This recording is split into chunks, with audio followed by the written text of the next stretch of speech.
How y'all doing out there, man? I'm not gonna make y'all wait too long. You've probably been listening to this whole thing. I didn't realize I was up there for like 4 hours, maybe. At least 3 hours. Can't be giving up all the free content to another nigga channel. That's just not how it works. So I had to come back home. Had to chop it up in my own church. It was a really fun debate, though. And shout out to the angry man. I don't quite often get a chance to like disagree with the angry man, because I generally agree with a lot of angry man's takes. So I think it's rare that we have a moment of severe disagreement, which we just had. We really were disagreeing about the nature of black and white, black versus white patriarchy. And I had to just kind of leave on that note because I didn't want to continue and drag this thing out forever. But I guess I did want to explore a little bit this idea of patriarchy, you know. And I am kind of, I have a tendency to say some brash, bold things like patriarchy is a biological dictate. How do you prove me wrong? Which to his credit, he didn't really even try to prove me wrong. He just basically said, well, that's not an argument that even needs to happen. But isn't that just a functional reality of it? Because we have balls, we dictate. Do you understand the power that these things give me? Do you not understand the sheer magnitude, the gravitational pull that owning testicles creates? Like, things just come to you in life. Just having balls makes things happen in life. It really does. And to that extent, I guess I do understand what they call like penis envy. You know, this idea that feminists are really just mad that they weren't born with a dick. Because I gotta tell you, sometimes this shit feels like having a superpower. It really does. It really does. And there's nothing else like it in the world. I wouldn't trade this shit for anything. But I'm just saying, the patriarchy is a biological imperative.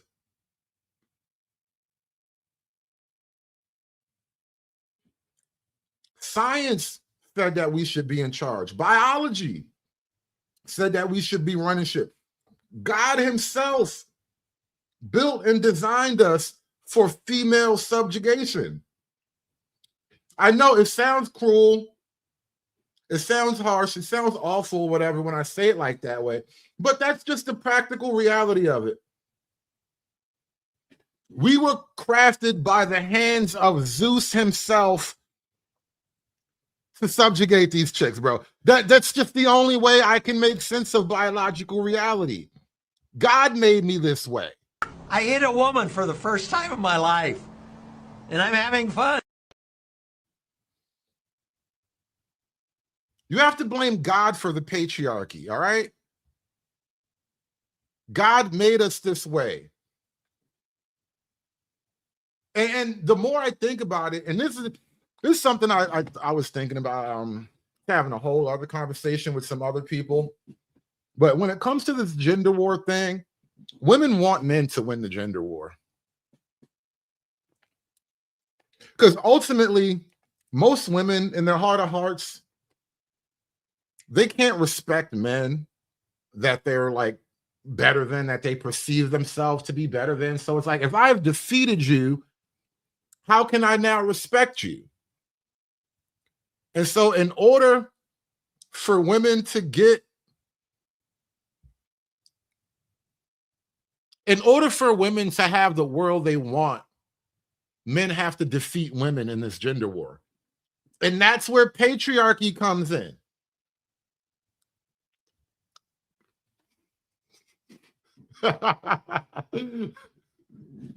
Listen, and you niggas be trying to tell me I don't read enough, God damn it. Don't you niggas ever tell me that I don't read enough. I read only the finest literary works, okay? I don't read feminist literature written by bitches who hate their daddy. I read books that actually help men get through life. I read books that explain the world to me in a way that's designed just for me, God damn it.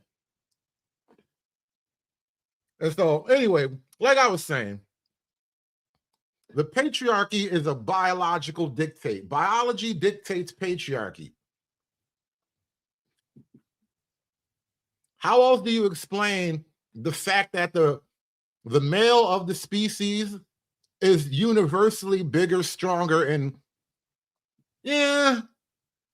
nominally smarter than the women? Like, most niggas aren't as smart as let me say it like this.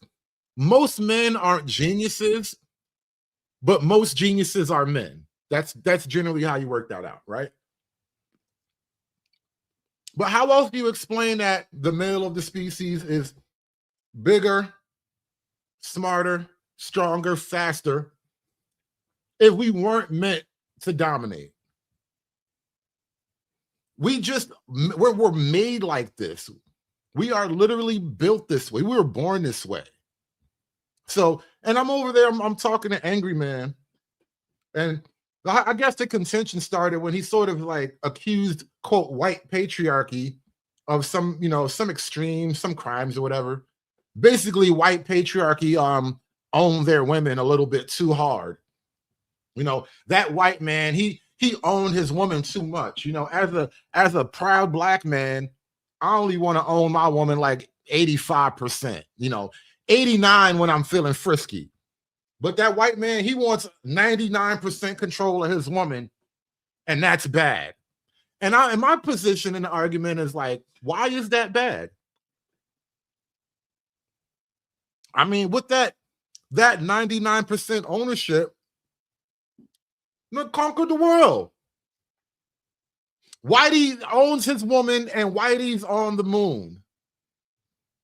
I don't think you can separate these two things. And you notice, after Whitey let his woman free, that nigga ain't never went back to the moon. Now, I'm not saying that these things are totally related.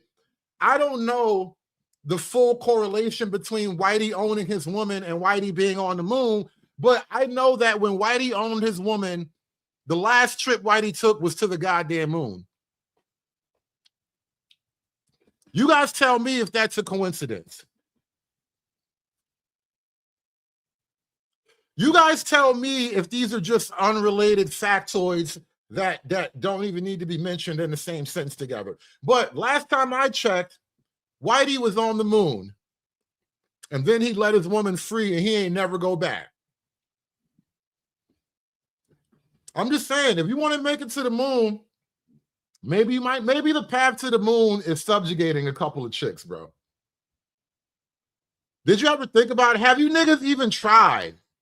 This is what I hate about the whole argument Angry Man was putting forward. It was like, well, the white patriarchy, it was abusive, it was aggressive, it went too far, it was extreme. Did you know the white man invented toxic masculinity? And I'm like, bro, have you even tried this shit? Don't knock it till you try it, my nigga, is all I'm saying. I hit a woman for the first time in my life, and I'm having fun. I'm just saying, maybe there's a reason for things working that way. But, it's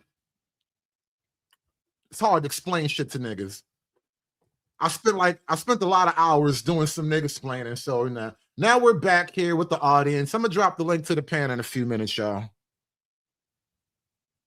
Okay, girl, I'm trying to get to the bottom of this. I want to understand.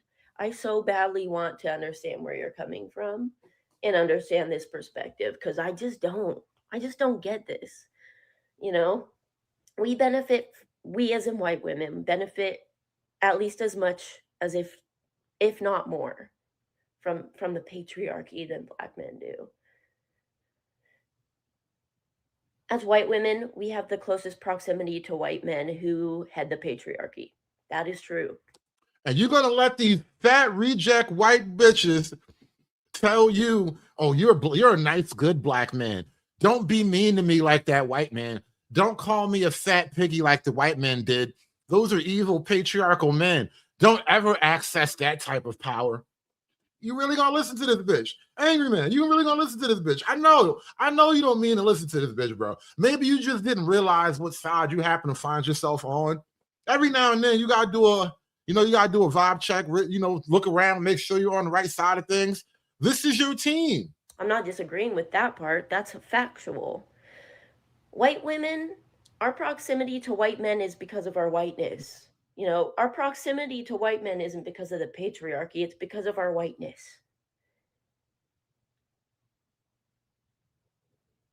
That's where I can't get on board with this take. I do not see how white women could possibly benefit from the patriarchy more than black men and men of color. The patriarchy, you know, solely and exclusively the patriarchy. It leave out white supremacy in that statement. When we're talking about the patriarchy alone, I don't think white women benefit more from the patriarchy than black men and other men of color. I don't see it, you know? I'm keeping such an open mind. I want to understand.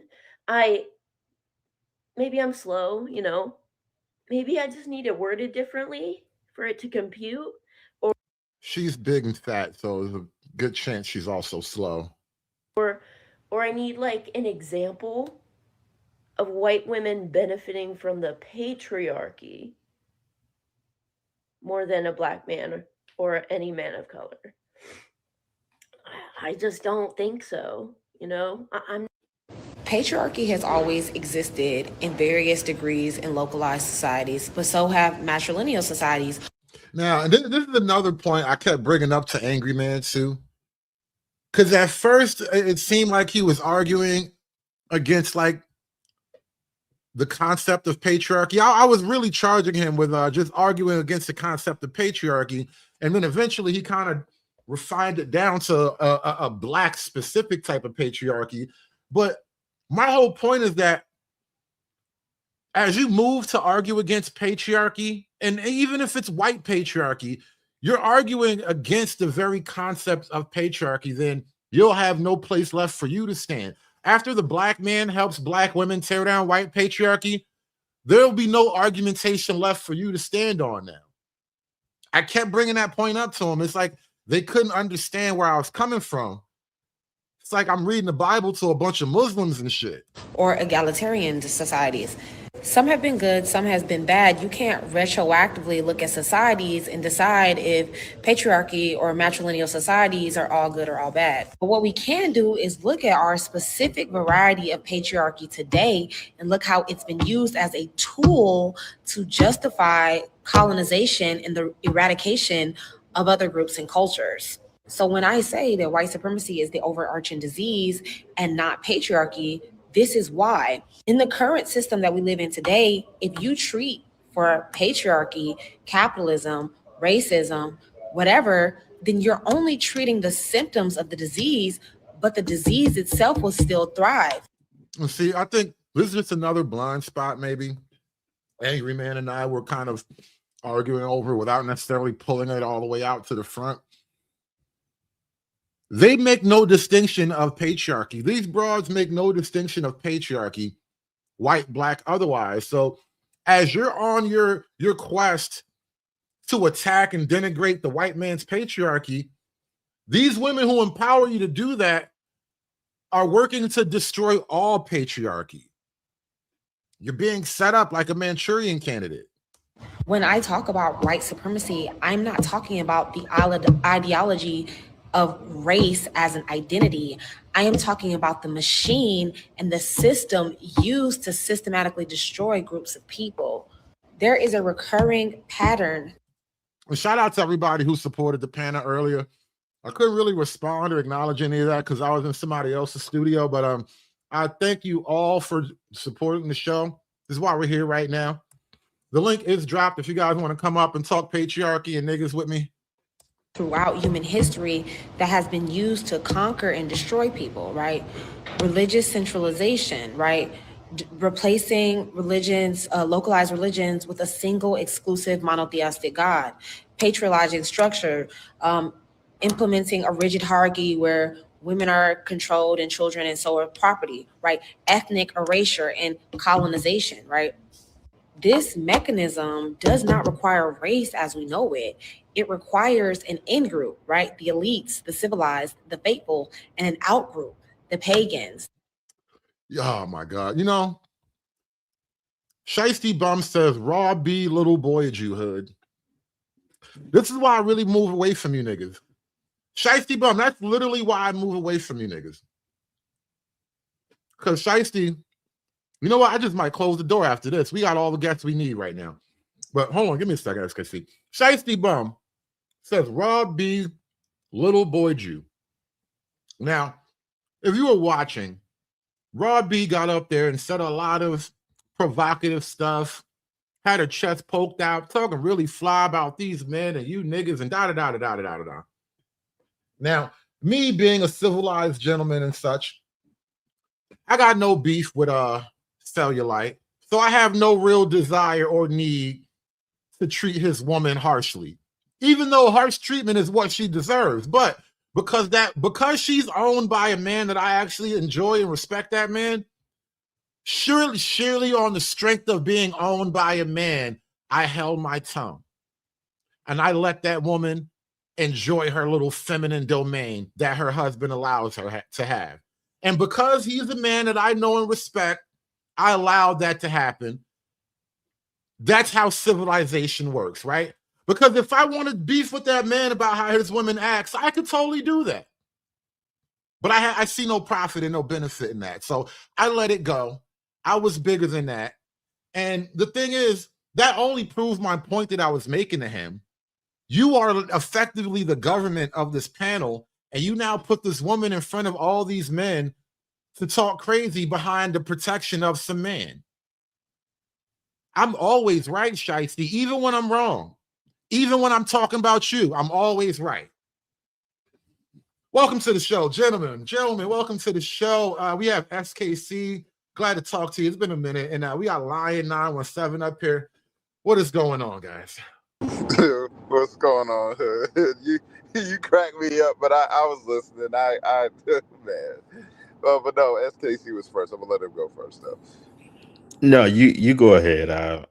There's so much to pick from. I mean, it's a feast, so go ahead. Yeah, it definitely is. Yeah, I saw the point you were laying out. What's the name? I'll be quicker than you. But yeah. But I'm like, my thing is like all this talk about patriarchy, and yeah, I think yes, you're absolutely right. I think that's a concept they want to understand. He's talking about making an argument to improve patriarchy. I'm like, you want to improve something that all women actively, or a lot of women actively want to destroy. There is no concept of patriarchy that they want you to improve upon. They do not want patriarchy, period, or they want patriarchy by feminist specifications, as Z says. So I don't know what the hell is he talking about improving something that they don't even want, unless they are the engineers of it. Well, Lion, that was kind of what I was referring to when I said I hesitate to imagine what a group of men who've never seen patriarchy would do to improve it. Something to that effect. Because like, how are you going to improve something you never had? Yeah, in a sense. Yeah. And that was a fair. I heard you when he said that. I'm like, that's a fair question. And they didn't want to. They didn't want to answer it. But you know, do want to talk about, you know, go back to Africa argument with African patriarchy. And I'm like, I mean, okay, you can do that, but I'm like, at the end of the day, that doesn't get around the point that women here, they do not want patriarchy, period, as any sort of concept. That's what they fail to understand. Yeah, that was pretty funny, the whole idea about the African patriarchy thing. I mean, if you wanted to, you know, enter that into the conversation, sure, you know, but then you would have to admit that the African patriarchy failed. I had too much, Colonization kicked its behind, didn't it? I had too much sympathy to give them that blow, bro. I did not want to hit them with that because they were already like racially sensitive anyway, and it's hard to really address these concepts when people are naturally racially sensitive. That's why I brought up the whole thing about slave morality and all this. Like, bro, stop arguing with me like I'm a slave. Well, I think, you know, I think you're at a little bit of a disadvantage because, you know, while other people are able to gather their thoughts and think about how to, you know, create an attack to a thought, I mean, you're pretty much dealing with 4 to 5 on 1. So, you know, it's not like everybody else actually had to deal in real time. I challenge you to fight a pack of hyenas and maintain your perfect samurai form. And on the whole thought about the what's that, the slavery thing, I don't understand how that got brought up because the majority of white patriarchy is not represented by slavers. Nor is it represented by like some abusive ownership structure over the wife. Like, and that was another charge. I'm like, as soon as Angry Man said something like that, I'm like, you are literally you're describing patriarchy exactly the way these white feminists describe patriarchy as an excuse to tear it down. And like, how do you like make sense of that? Yeah, I'm like, but everybody talking about like defining patriarchy. I'm like, y'all using the wrong definition. The definition literally says it is a system controlled and ran by men, point blank, period. That is it. That's all it says. That's all patriarchy is, a system ran and controlled by men. Well, the other, you know, if you want to go into the etymology of the word and everything, it's like pater is father, you know, and so forth. So I didn't understand the idea of when people were stating, how are you having a conversation about patriarchy, but then bringing up women? I mean, pater means father. You cannot have you can't be a father without having some sort of interaction with women. Yeah. So by default, you have to bring up women. Yeah. The refusal to bring up women to me was a constant point, which is like, this space wouldn't even come together if men didn't have a bunch of serious problems with women. Yet somehow you're not supposed to talk about women, as if women aren't a huge part of the world, your civilization. Like they're literally your other half. Yeah, they're 50. They are quite literally 50% of the other population. Like it's like half and half. It's half women, half men. That's your population. So that makes no sense.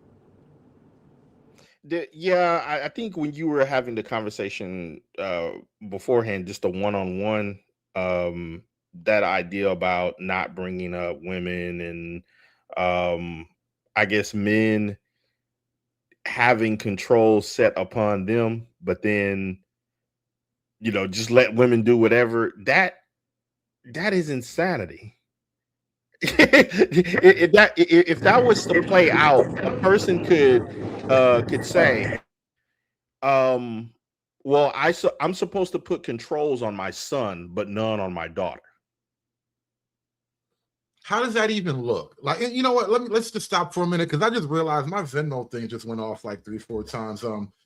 Shout out to Rodney with the fireball. I think I know who that is, but shout out to you with the fireball. Shout out to Ninja Man with the 40 ball. Oh, stop. We got a whole 40 ball in the game. You know what the $40 is a lot of money, y'all. Because I'm broke. $40 is a lot of money. It costs a lot of money to bring the real. And with this, I dress myself in cashmere.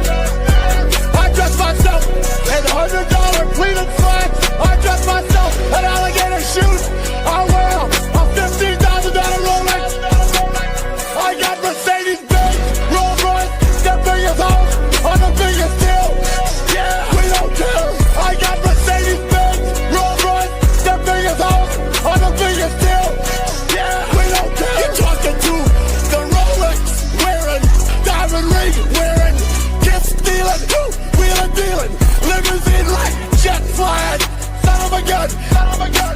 The biggest star of them all. It costs a lot of money to bring the real world champion on location.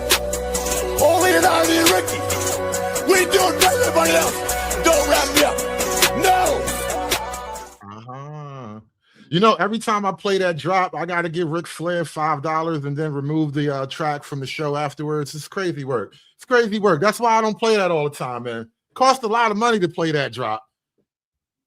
Yeah, I see. Well, you were holding me on. I just don't understand what the 101 you were having, because I was in and out of the chat, but I'm like, this dude's arguments weren't grounded in anything, and then it all just kind of sounded like a bunch of alpha your way through it type stuff.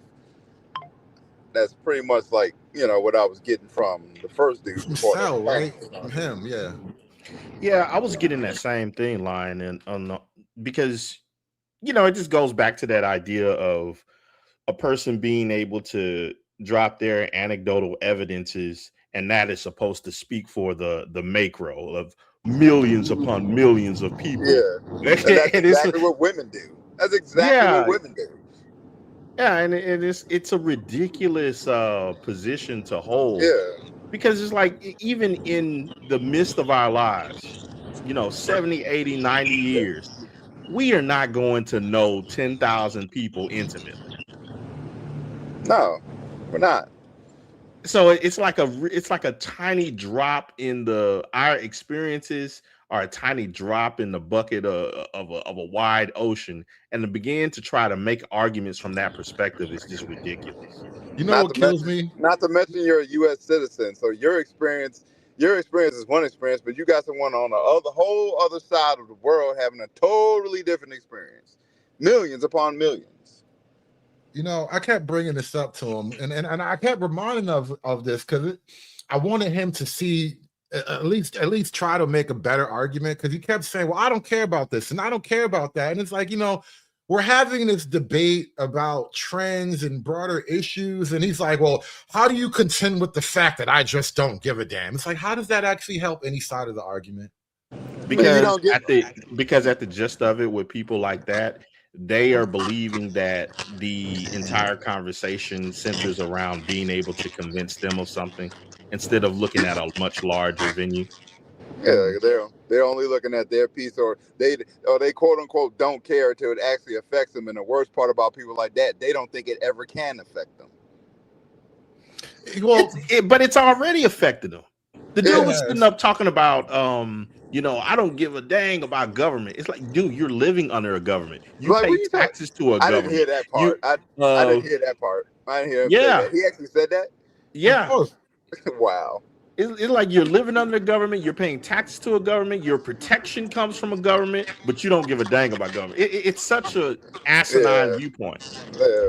Yeah. You can't talk to people like that. You can't talk to people like that, Hood. Shout out to you, Hood, for even having a conversation with people like that, because I can't do it. You know, it's been a minute since I've done any like paneling outside of my own channel, because mostly just from work purposes or whatever. And then usually when I have free time on my hands, I'll do my own thing on my own channel. Most of the time when I was on somebody else's panel, I was literally at work or whatever. But I haven't been working all that much lately. I've been healing up. So I got time on my hands to do a bunch of other stuff I never really do. Think about something else, Hood and Lion, and even Snowman that just came up. Think about this perspective. You invite another man into your home, and you are on the premise of having interesting discussion. And then your wife enters and curses the dude out and yells and screeches at him. I caught that part. all with the idea of, I know exactly, don't you say nothing to her. But that doesn't make you look bad as a man.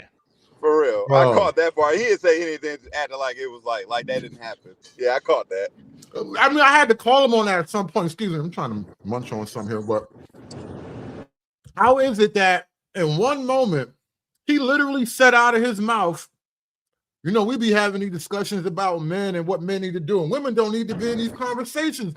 30 seconds after you let your wife curse the whole panel out, bro. How do you let your wife come up there, curse the whole panel out, talk crazy to niggas, And then it's like, you know, this Yeah. we don't really need to be having women in these spaces, bro. You got to pick one. You can't be doing this. And on top of that, completely undermine the argument about patriarchy in the first place. She just told you they don't want the patriarchy. A woman, by her own confession, came on a panel and told you they don't want no patriarchy, period. And you're talking about improving the patriarchy or alphaing your way through it? Come on, dude. No. How do you like that really just kind of frustrated me. But again, I was maintaining my frame as best I could because I know Raw B and I know Cell, and I expected that to happen at some point anyway, because I've been in that moment and I'm like, oh, so it's like this whole couple. Okay, I realize I gotta fight both you and your wife. Well, I don't know. I'm just wondering, is that would that be an example of Black patriarchy? Yeah, which is basically a pseudo matriarchy. Black patriarchy, well, the Black matriarchy, it's really ran by the women who are ran by the men. I mean, it's ran by the men who are ran by the women. And see, that's where your biggest problem is. Y'all need to get past this whole black and white thing. You know what I'm saying? Straight up. Because you know what? That's the issue. Why is there a black and white manosphere? Why does there have to be a black and white manosphere? Because why is there black and white patriarchy? Why does there have to be black and white patriarchy? Because when did men stop being fucking men? I mean, this is the real discussion. When are men going to start treating men like men rather than fucking crayons? You know why? You know why, Snowman? You know why? Because I can treat Miss Ann better than you can, Massa. Yes, bro. Oh my God, yes. and that's the other problem, SKC, that I mentioned in the chat is black men. They fucking build their identity entirely too much around whether or not they can get box or not. Box does not. If that's what your identity is built around, then I'm sorry, you're missing out on a whole lot of other more important things in life. And then I brought up the idea that Angry Man says black men are desired by all these other women. And I brought up to him, well, you know why? It's because black men are notoriously weak for women. They have no rigidity, no structure, no backbone. And the women, when they want to get away from the rigid structure of their men, their fathers and brothers, what do? Go get with one of you goofy niggas, right? You know why black... Hold on. No, you know the trade-off, though. Those men with the rigid structure and the patriarchy, you know what else they have? Wealth and money and family networks and social ties. They have a whole system. I'll go even further than that, Husserda. That's where nation building comes from. Literally, they have nations. All of that productivity and power and global enterprise and so forth, it all centers back to those strict patriarchal norms. Take, for example, even when people think about, let's say, like an armed force, you have to have strict protocols within an armed militia in order to keep discipline and everything. You can't do that by having a soft internal household.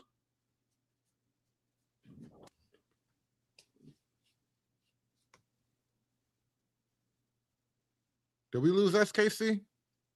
It sounds like it. Okay, we're having a connection issue. He'll come back when he's ready. All I'm going to say is, how do you expect?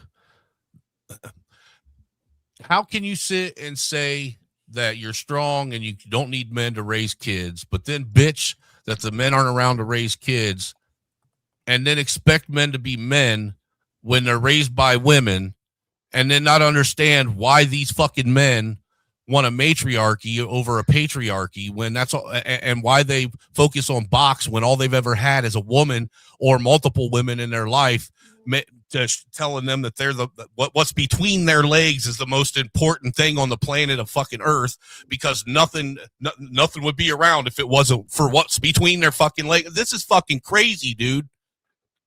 I don't understand how people don't see the circular cycle that's going on here. And how they try to argue against it.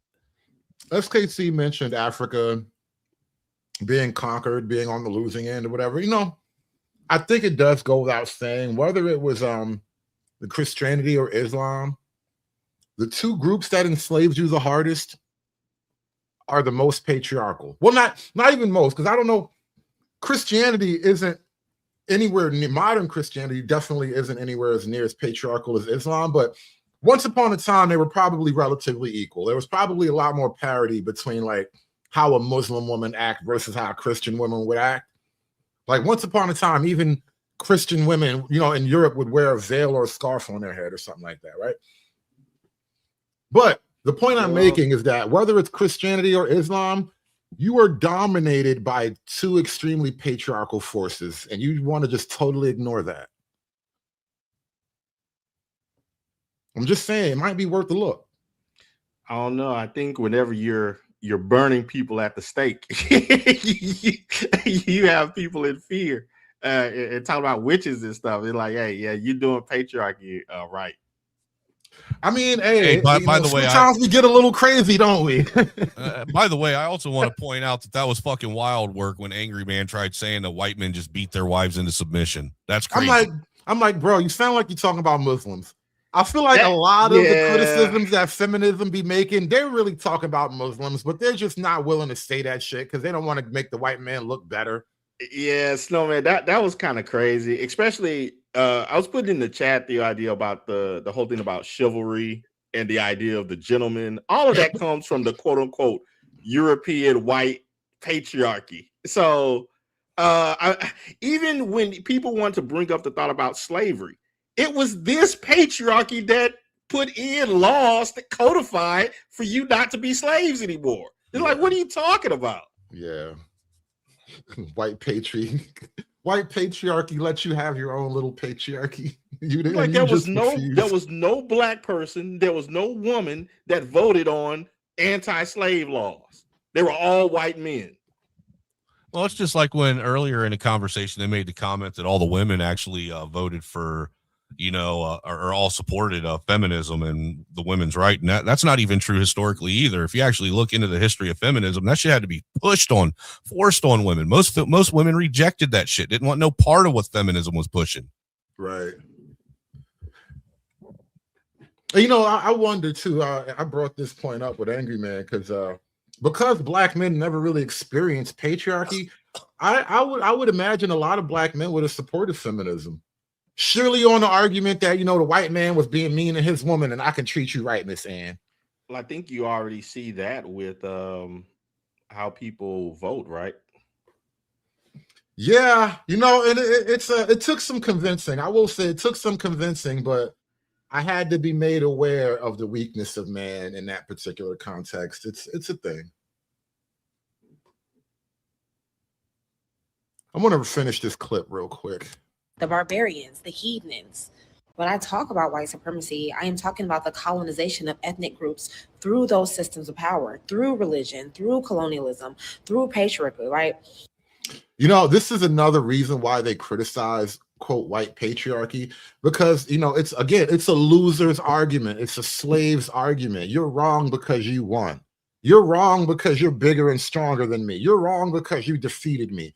And it's like, if you had won, would you be feeling wrong right now? I don't think you would. Because everybody who can does. This is when we brought up slavery, they brought up slavery as an attempt to derail the basic precepts I'm laying out between male and female. And I'm like, no, we're not going to do that. Just because you niggas used to be slaves doesn't mean we can never talk about the full extent of masculinity. Dude, all I'm going to say is you don't even have to look that far into the past to realize that Western colonialization is what civilized the world, and anything otherwise causes it to fall apart. Just look at South Africa. We colonized it. We turned it into a great place. Then the apartheid shit happened. They took it back, and now it's a shithole again. I mean, what the fuck do you want? I think a lot of people, like, when we talk about these ideas, snowman, they see white people, like they see a bunch of snowmans populating the world. And I see Western culture as a broad totality, as a broad thing, not just a bunch of white people, And so I think conceptually, like they really are stuck on the white people of it all. And I don't understand that, because the snowman, quote unquote, is really the smallest demographic globally on the planet. Why are they so worried about the white man when there's way more black people on this planet than there are white people? Why haven't you fucking done anything yet? Why is it all the white people doing all the shit and you're just bitching about everything? There's more of you. Why haven't you done anything? Stop oppressing us and we will, evil white man. Yeah, you ain't got nothing to say about that, huh? Oppressing us and shit. Well, maybe you better get your oppression game on a little bit better. I hate when people try to say, ain't that the reality of the world? And this is really, we're kind of having some fun with this, but let me just state this plainly, because even in the context of male, female, it is oppress or be oppressed. The rules have never changed. And I think they're really having a struggle with the Nietzschean concept of it all. Like the very basic concept of power is what we were arguing, what I was arguing against on that panel. It was like black men represented by Angry Man, really. He was like the biggest voice on that panel. It's like he was arguing against the very concept of black men accessing power to its fullest extent, because that would be evil and wrong like the white man.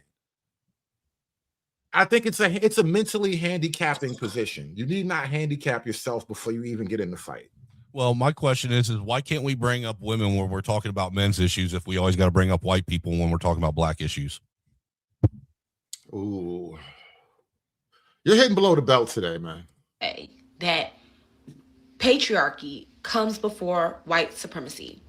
This is the most ahistorical take in existence. And I think it's because white people cannot fathom a reality where they were not white. Your whiteness has only existed for 500 years. White people.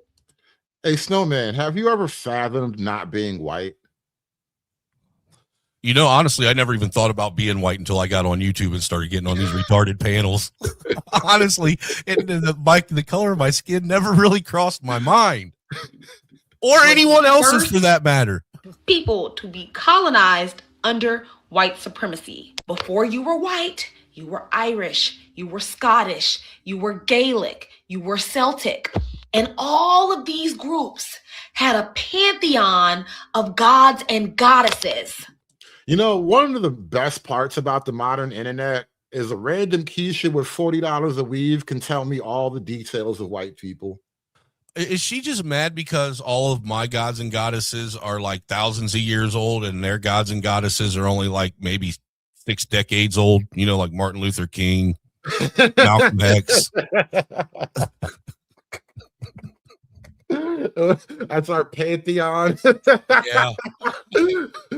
Ida B. Wells and shit. Yeah. Sojourner Truth. Yes, sir. That's our big pantheon. I fucking hate having white friends. God, you think that's what it is? They're just mad that ours actually has some history. Oh, that was dope. Oh my God, I can't believe this. Oh, there may be some truth in that. You know what? I came across a document recently. Let me see if it's in my bookmarks somewhere, but it was like a CIA document, and basically talking about how the CIA had heard about Pan-Africanism, and they literally called it a mythological mythical concept. Like, oh, these blacks have created a mythology. Isn't that cute? And I'm like, wow, fucking CIA. CIA probably created Pan-Africanism for all I know. Shows that in non-Christian societies all throughout Europe, women had various roles in societies. They were leaders, they were warriors, they were priests, they were politicians. Evidence consistently and overwhelmingly show that pre-Christian societies, even in Europe, were egalitarian. When the Holy Roman Empire introduced Christianity to various pagan societies, they subjugated all of the women. Pause. Can you tell me what the Holy Negro Empire is? We're gonna need General Dave to actually explain what the Holy Negro Empire is. I wouldn't. I was away for a little bit. I was handling a business call, but did she say something about a holy Negro empire? And why is there white supremacy on the screen saying it's an original disease? But she has, it looks like a white supremacy wig on right now. Yeah, she definitely wearing a white girl wig. She is a brunette, y'all. You can't tell her nothing.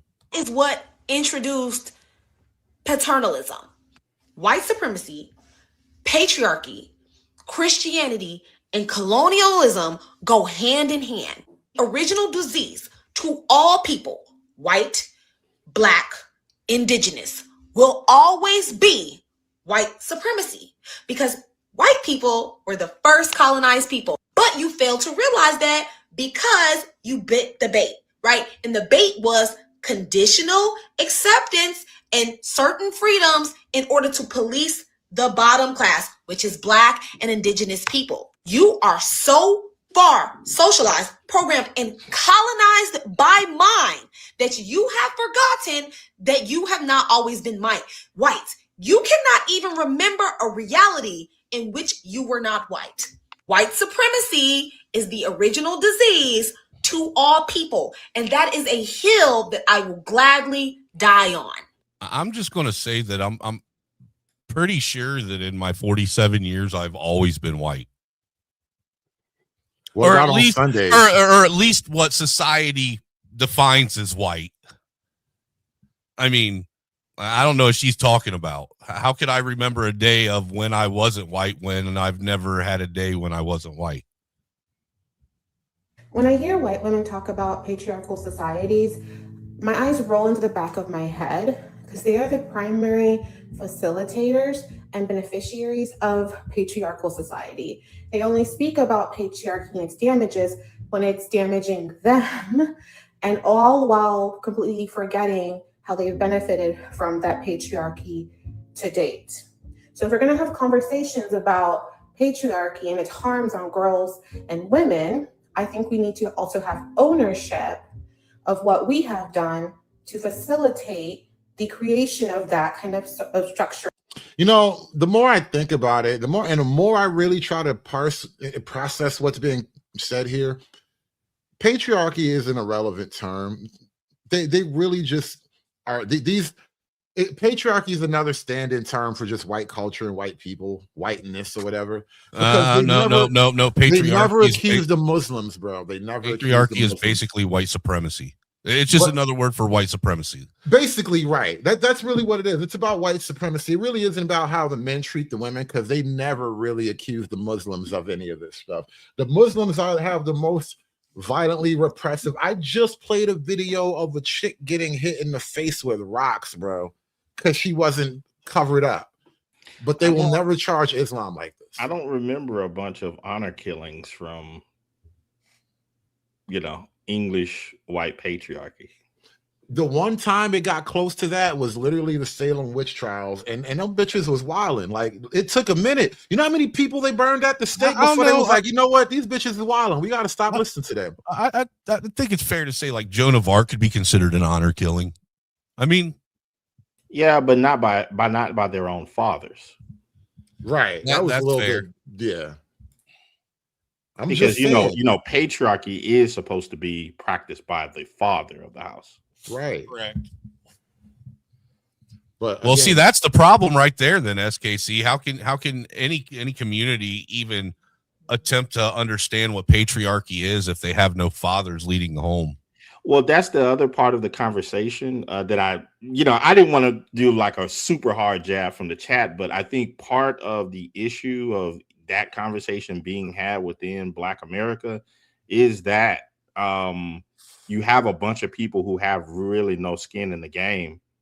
And I'm saying for the men and the women that are not parents and they want to talk about patriarchy. It's like, right. I mean, if you're because look, SKC, you're married just like I am. Right. And I'm sure that when you and your wife, you decide that you want to do something that's going to, affect you guys financially, like say you want to go on a vacation or do yada, yada, yada, whatever it may be. You guys will sit down, you'll discuss it together. But at the end of the day, you being the man of your house, you're the one that makes the final call. Right. You're the one that actually pulls the trigger and says, okay, we're doing this. But whether it was Cell or Angry Man, both of them are in a similar position, I would argue, and yet they both argue against the very patriarchy that they access. Like, tell me how you live like this, bro. Well, you can't live in a successful household if you got two people trying to pull the trigger on everything. It's not going to happen. You can't have a vehicle with two steering wheels. Yeah, and, you know, and gas pedals. So multiple pedals and shit. Yeah.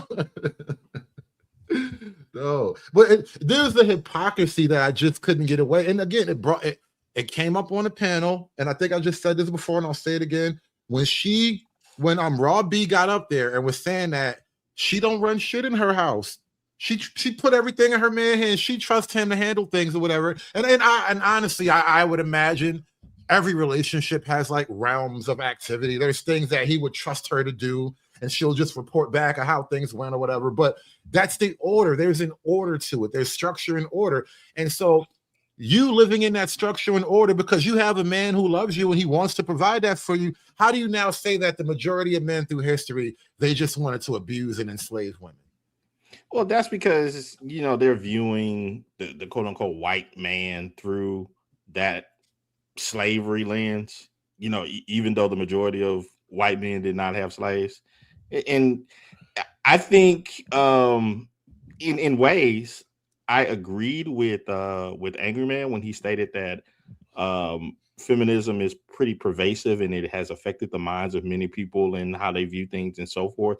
Well, I think more so within Das Communitas, because the inception of you know, we're in Jim Crow 2.0, you know, all that type of stuff. I mean, that's a victimization mindset. And a lot of it came out of academia, which were led by a lot of feminists.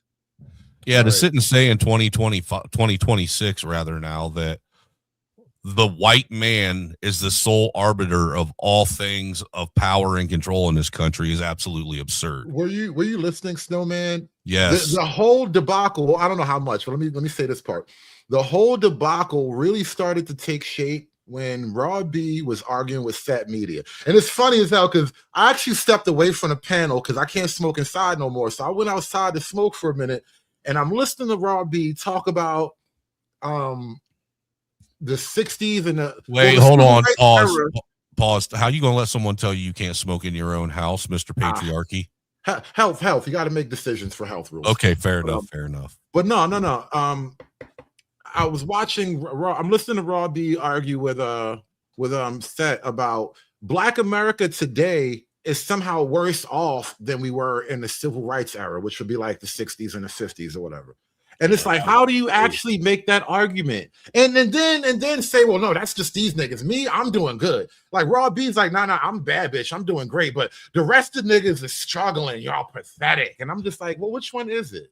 Well, look, I mean, the truth of the matter is that if that were the case and if black people were doing that bad, they wouldn't have put out a documentary back then on how to sell to black people. And talking about how one of the biggest things, if you want to get the sell, is to make sure that you sell them expensive quality goods, not the cheap shit. You know what I'm saying? So why were they even marketing and advertising to black people back in the 40s, 50s, 60s, and 70s if they were doing so poorly? That's another reason why I don't trust the civil rights history as the general rule, because obviously it wasn't all beatings and lynchings. Niggas was making some kind of money. Man, Hood, there's how long are you going on today, Hood? I'm curious. I don't know. I'm just kind of freestyling my way through this. I don't have nothing on my agenda for today. Well, what you got in mind? Well, I didn't want to detract from what Free Zone wanted to do. I think he wanted to kind of go back a little bit through the stream and everything. Well, yeah, I'm queuing that up right now. But I had something I wanted to share with you, but let me wait till after everybody got their rocks off on this. I will say though, Hood, while you're setting this up, to your point, it's pretty wild that he was that Cell, and I like Cell too, man. I don't have any problems with him or Raw, but it was wild that he was trying to get you to stop even bringing up or even acknowledging that women are a part of this problem as well as men, and that you need to stop bringing them up. And then, like you said, 30 seconds later, she pops up, goes off on the panel, and she did it multiple times. She was just sniping, just jump in, right, say something crazy, then jump out, and it's right. like, oh, you know what? I'm trying not my best not to respond because I don't really dislike Raw B or whatever, but it's like you can't expect me to never respond to open hostility, bro. Like, stop. I mean, it's just wild because to me, the way she was acting and responding was really just kind of solidifying the point that you were trying to make, that was literally going over top of everyone else's head. Right. She's literally operating under your protection because we as men, we respect you. We have no real desire or like, there's no need for me to have any type of like professional relationship with a Raw B. But you're a man, you're another content creator. I would enjoy working with you from time to time. So it's a relationship I don't want to just throw away because some chick's talking crazy. But if you're going to let your wife talk crazy, how do you maintain relationships like that?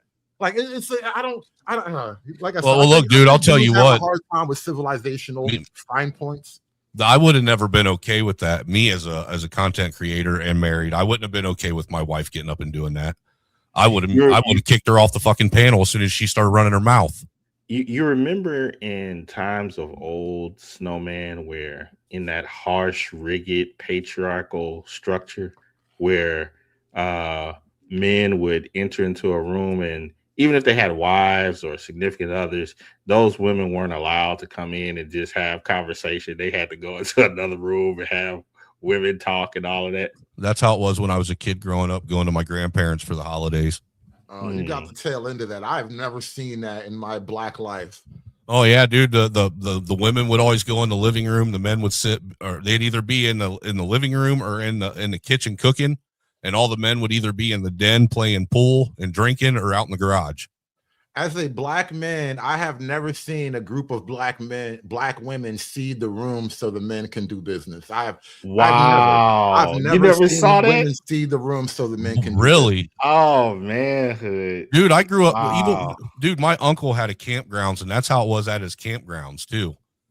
Like most of the time, the women would sit and they would conversate with the women, and the men would conversate with the men. That's just how it was. Look, they didn't conversate and hang out with women because they didn't have nothing in common with women. Nowadays, these gang niggas be having lesbian chicks running in the gang with them, talking about, ooh. I'm like, oh, what's wrong with this? You niggas is retired. I see, man, things just ain't the same for gangsters anymore. That's just what it is. Dude, even as a young man growing up, even me and my friends, that's how my wife would sit and hang out with the other wives in the kitchen or in the living room while us men were hanging out down in the basement or in the garage. I'll even take it a little bit. And the kids would be bouncing back and forth between the both of us, or we'd throw them outside and say, get away. Yes, that's what I was about to ask, though, man, because to a certain degree, even as kids, we had to have permission to be in there. Yes. And if we stayed too long, it'd be like, okay, you were getting your ass booted out. Ain't you got something to do? Uh-huh. Mm-hmm. Go play with your cousins. You don't get to see them that often. Free Zone, what's going on, bro? I see you was hanging around and out that convo too earlier. What exactly made you want to participate in this? Because we're doing sort of a recap, I guess, now. Well, it was a long conversation, so there was a lot there. I actually thought you and Cell were having a good conversation until everything kind of devolved. So you let your wife spit on me. Yeah, that was kind of crazy.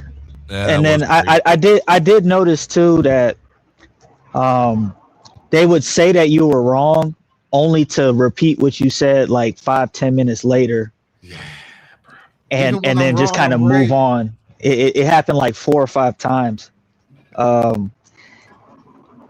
will say this, just the idea that things are worse now, trying to make that argument like it was worse now than it was in the 40s is just, it's completely asinine. Like, okay, from the social standpoint, I get it, but everything else, is better. And so I it was just kind of wild to see that unfold. There are some things that I do agree with Cell on, but that would be it's literally the difference between a macro and a micro conversation. Because macro speaking, I tend to discard a lot of it. Like I understand it and I see it to be true, but I discard a lot of it because I can't control a lot of that stuff. So I can only control what I can control. I'm not here to control all these women. I'm just concerned about me and my household and anybody that's within my house. And I consider that for the most part to be a personal issue with guys, but I do agree with the macro discussion of what is going on. Right. And I see how it connects. You know what I mean? But I think it's an odd statement to add to a macro conversation that, well, I just don't care because I just don't see it. Well, not everybody goes through every problem. That doesn't mean the problem is non-existent or it's a non-factor. And it seems like it was an attempt to just reject the reality of the problem. No, I think Cell rejects things that he can't do anything about.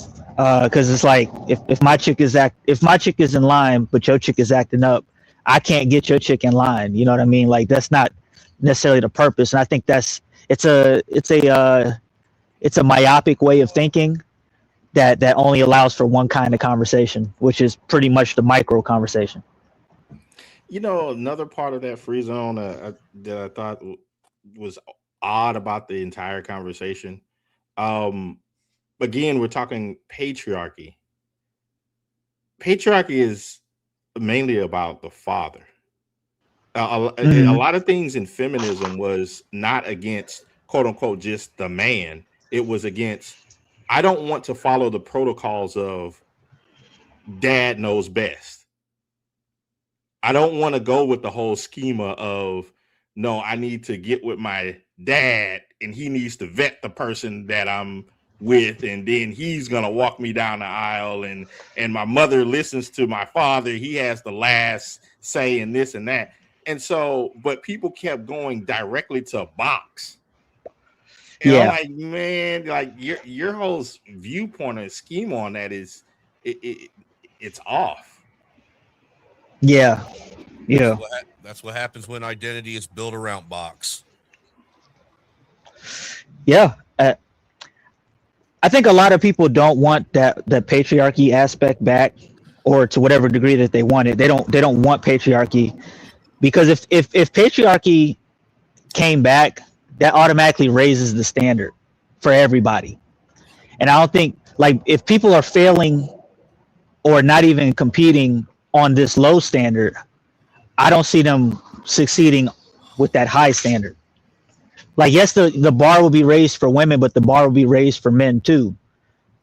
And so now you got to go see Pops about his daughter. Niggas ain't trying to do that. Niggas ain't trying to do that.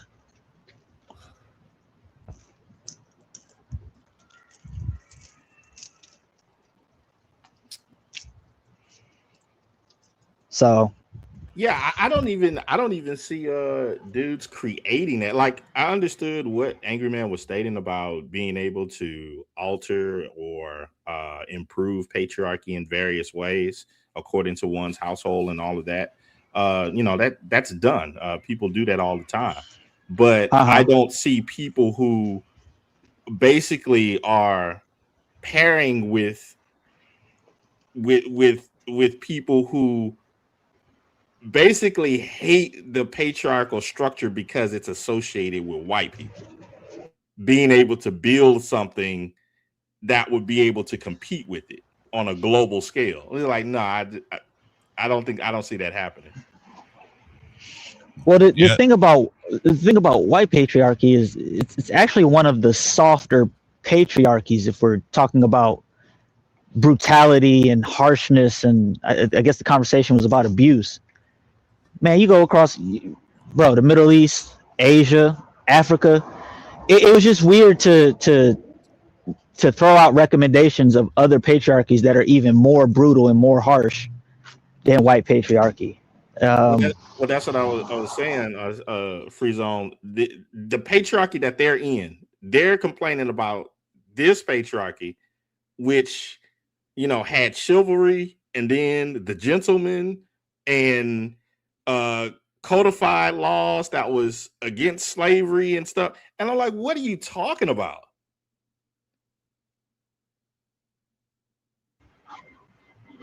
Yeah.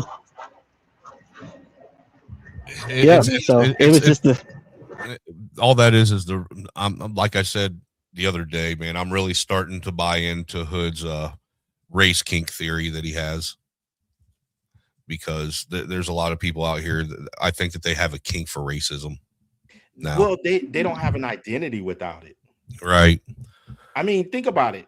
In identity, that's basically nothing but involves box and racism. Right. Think about it. It's like from I think his server had a stream where he was showing the funeral of the guy. What's his name? I forget his name. Jesse Jackson. Yeah, the OG African American.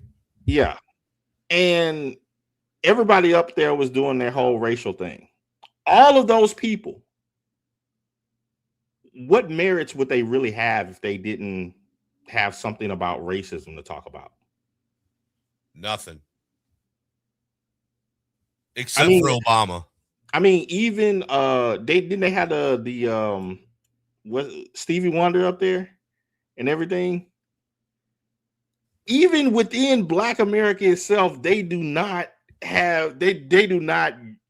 give some sort of great merits to Stevie Wonder or anything like that. The only way that he's even recognized anything is if he's talking about some sort of racial stuff. And this dude has never seen a white man. Wait. Stevie Wonder was in what? What happened? At that funeral. He was at the funeral for Jesse Jackson. Oh, yeah, I missed that whole thing. Yeah, you but stole my joke. Stevie ain't never seen no white man. I wish he would shut the fuck up. White men have been nothing but nice to him ever since. Yeah, that's right. You said he ain't never seen racism either. He doesn't even know what it looks like. He might know what it sounds like, but he don't know what it looks like. Oh man, you might know what it smells like. That was my point, SKC, and getting on the boomers, the Black boomers in particular. Like, that's the legacy you've left, an endless fight about racism, which isn't even really a thing anymore. Has anybody ever heard of a blind musician out of Africa that's famous? No. Only under white patriarchy. You're like, what are we talking about? Only the white man could create such wonders. Oh my god. Nah, this is kind of the problem of it all. It's like this resentment of everything white is really suicidal ultimately. Don't even know any blind. Do blind Africans even make it out of Africa? Survival of the fittest, man. I'm trying to tell you, because you got to make it off that Serengeti, boy, and it's vicious on that Serengeti. Imagine being blind when the lions are coming. It's like there's so many advantages to the quote unquote white supremacy that even a Black person that's blind could become great under white supremacy. Like, what are we talking about? Under white supremacy, Black America became the flagship model of Black people all around the globe. It was just weird. Second place ain't good enough for you, man. Got to have first. You can't say that because you're white. I don't even know where it came. Like, how did it switch to a race discussion? You guys are talking about gender. I just thought that was because it was a panel full of Black people. That's how. I called it out, Free Zone, as soon as it happened. We were talking about the white man being abusive to his woman, and I made the argument that what did I say? Biology dictates patriarchy. And then he started, oh, well, see, I know where you're going there. You sound like one of those racist pseudoscientists from 100 years ago. And I was like, thank you for seeing the greatness in me. Oh, man, conservative. I really did thought you were about to basically turn the table around by saying, well, you know, even some white pseudoscientists were right some of the time. I mean, for real, that's like the uncomfortable truth of it. some of the original writings you really need to go back and look at. You know, what were the first things they ever said about Africa? It was dark and bloody and dirty, and they sacrificed 1,000 slaves when they met me. It's like, well, damn, it's dark. But you know, back to Africa, y'all. Mama Africa. Didn't the black patriarchy allow the what was those African women to be going on slave raids and stuff? Why aren't the Africans patriarchal like that now? Like the white man shows up to Africa and all the women just run to the white man. Like, what happened to that African patriarchy where you niggas control your bitches?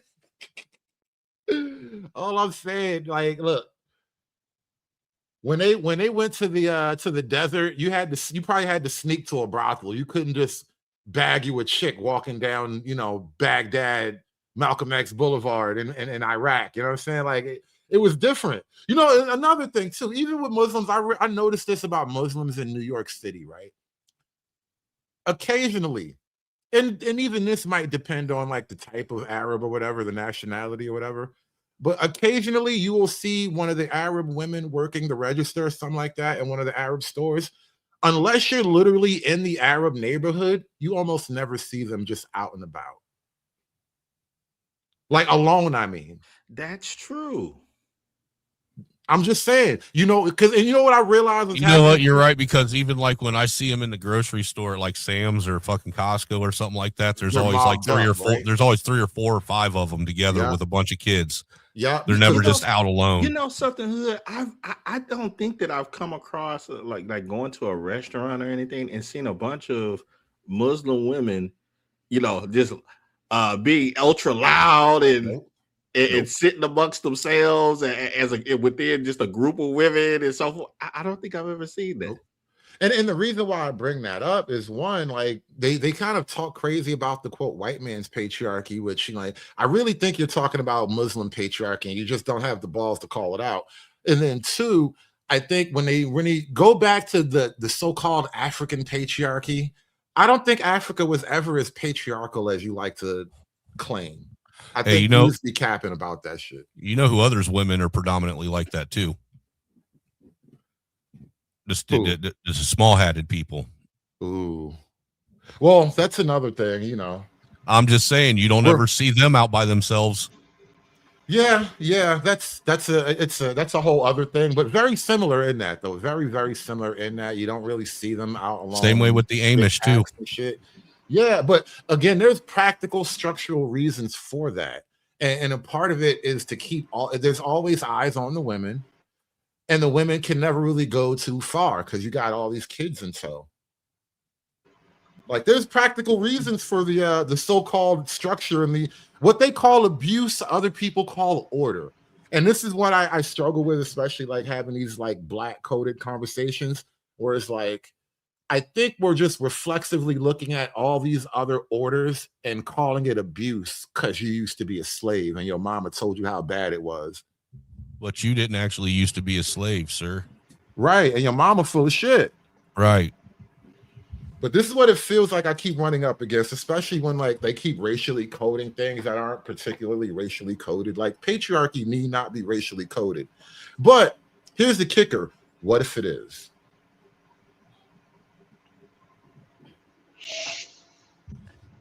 I don't really think it is. I don't think it is. If it is, the white man's patriarchy is colder. The way a lot of these, especially like the college educated woke crowd, the way they talk about patriarchy, you know, the white man's heteronormative, cis patriarchal standard, or whatever, they make the white patriarchy standard a unique thing as if it's like it's owned by white people. I'm like, well, you know, the more you say that, the more I'm just going to lead into it and be like, well, I need a white man's relationship. I can't do love like you niggas do. You don't like struggle love? I don't like Keisha love.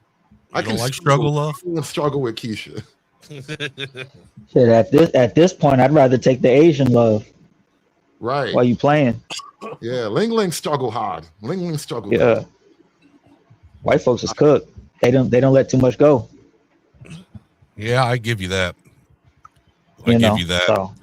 I don't even think if all white people decided to be fucking ultra racist right now, it would even fix anything. Hey, it's at the point that I don't even think dialing it back will help because people are simped out of their minds. So even if you listen, I don't know, man. Even if you repealed the 19th, let's say, You crazy. the simps are gonna give it. They're gonna give it right back, man. Hey, Hood, I watched this. Hey, you don't give me no box. If you don't vote a certain way, and this did happen in the past, right? If you don't vote a certain way, I ain't giving you box. No voting, no fucking. Man, Hood, man. I've been enjoying this channel, this Frojax. Man, I've been enjoying this. I never heard of them. Dude, that tarantula head is a retard. He's like the slowest, dumbest Negro I've ever listened to in my life, man. I've seen this interview already. Something about the tarantula hair is like, I don't know if it lowers IQ, but it's heavily correlated with low IQ. Dude, the tarantula head tracks right along with the septum piercing.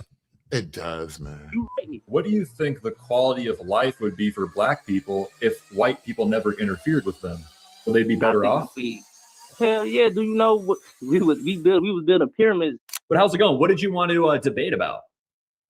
Nah, I seen videos of y'all talking about, you know, how white people are better than blacks and all this stuff. And when it comes down to it, basically y'all got everything off of leeching off us. Y'all leached off our land, leached off our labor, leached off everybody, really everything. You know, right away, I love this type of content where it's just like a regular black guy and regular white guys, and the black guy's like, you regular white people took everything from me. Yeah, I like it too. while wearing a piece of chain. Platinum, Jerry. Let's talk about these white people took everything from me. He got on more gold. He's got more value on his neck than their whole room is worth right now. How many blunts did this man smoke, you think, before he got on here, man? He looked pretty blunted out. Just one big stupid one. It was a blunt, the rule of thumb size. It was big as a stump. I wasn't ready for that, dude. That's fucked up. Oh man, I was laughing so hard when that rule of thumb got brought up. Man. I was like, God, y'all got from leeching off other people, leached off Native American land, leached off. Now y'all trying to leech off of Venezuela oil, all that stuff. So it's like, I think y'all don't have like a clear reality of what's really going on and what's happening and what happened in the past. What is Can you pause this for a second? I just want to make sure. I'm Jackson. This is Forrest. Does this? I think it's interesting that this black guy doesn't realize that Venezuelan oil that he's talking about, he's a part of that we today. That we that he's talking about, he's a part of now. There are Keishas twerking in Iran right now. Yes, Sir L. Cid in the chat, leech off the land. See, they believe that by them being there, their I guess spirit has placed those resources within the land themselves. And so if anybody grabs those resources and different things, it's actually leeching off them. I just find it interesting how they try to separate themselves, like how a lot of black folks like this dude here, they always try to separate themselves as if they're separate from America itself. Right. Like whatever America does has nothing to do with the black community, even though we're still a part of the military that's doing all these things. That was you white people in Grenada. The very chain that he's wearing requires that oil. Right. This nigga wearing blood diamonds, bro. My name Dr. 16 on IG. I was on Twitch. I was on X, but they. So basically, my understanding is the point that you're making is that white people are burdensome and they leech off of other racial groups of people. Yeah, basically, I leached off everybody. But what was America called before the white colonials came here? What was it called? It was called whatever the Native American language whatever they called it in their language. Well, here's the thing. The Native Americans, there were about 600 different tribes on the land, and all of them had different names, different tribes. They had different sub-religions. They were all distinct people. So there wasn't really one country. It was like 600, if you can call it a country, which they didn't actually believe in borders or land ownership. So there wasn't even the concept of nationhood within the nation. Yeah, they were the free people. Well, they weren't exactly free. I mean, they were constrained by their biological limitations and their socio-cultural surroundings. Right? Well, I mean, you know that they had governments, right? I mean, sure, like all the same way that we do. All sorts of people will have different hierarchies of order. Would you call a tribal-based system a government?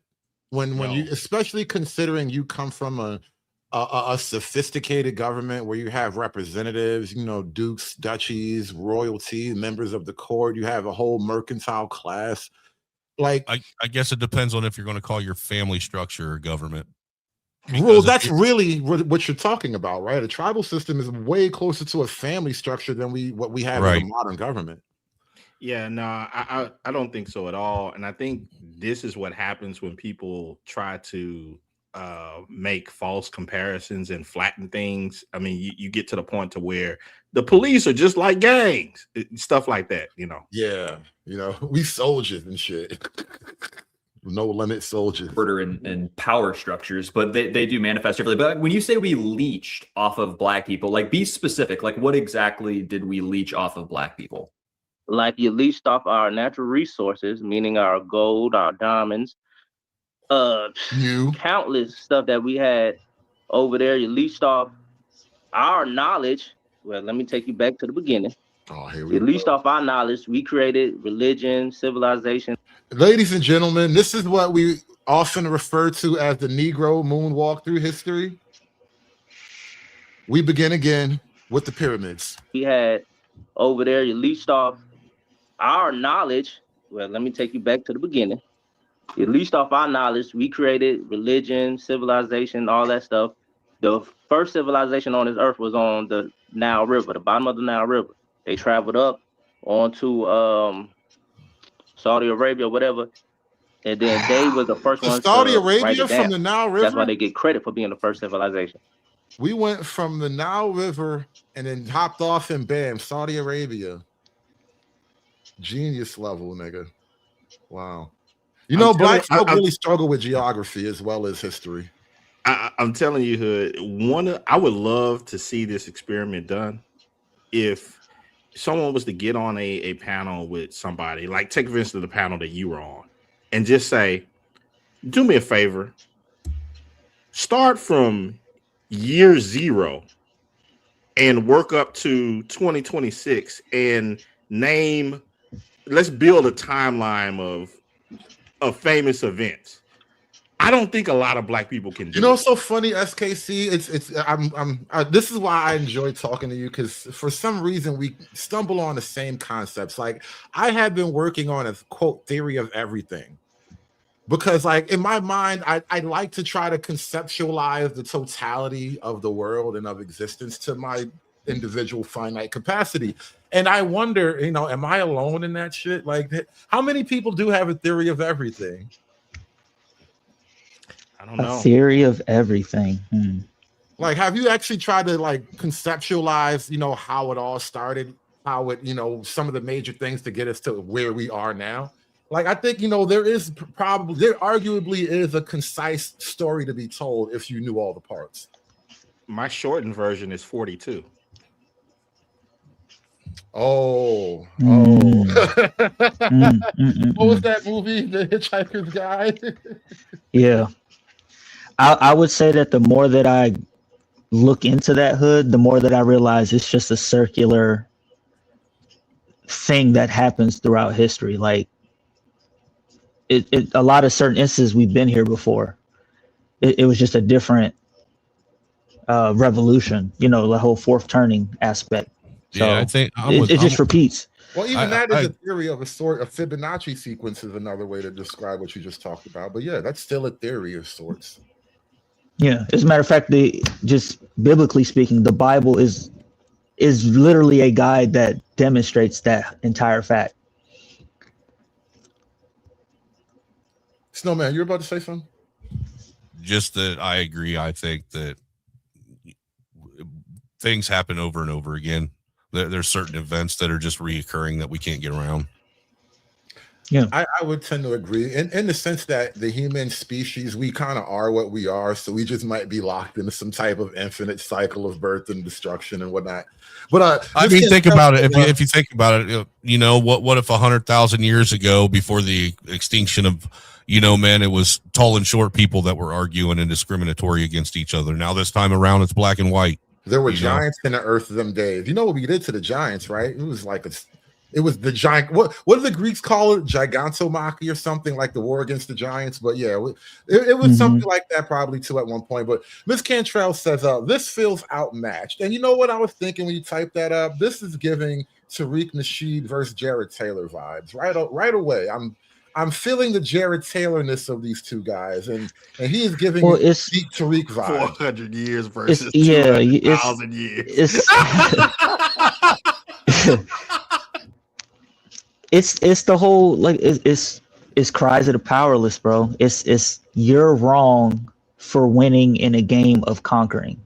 I called that out. Right. I did call that out. You're arguing from the bottom, as if you've never been on top before. Like you couldn't conceive of what it's like. They can't. Free zone. They didn't play Risk.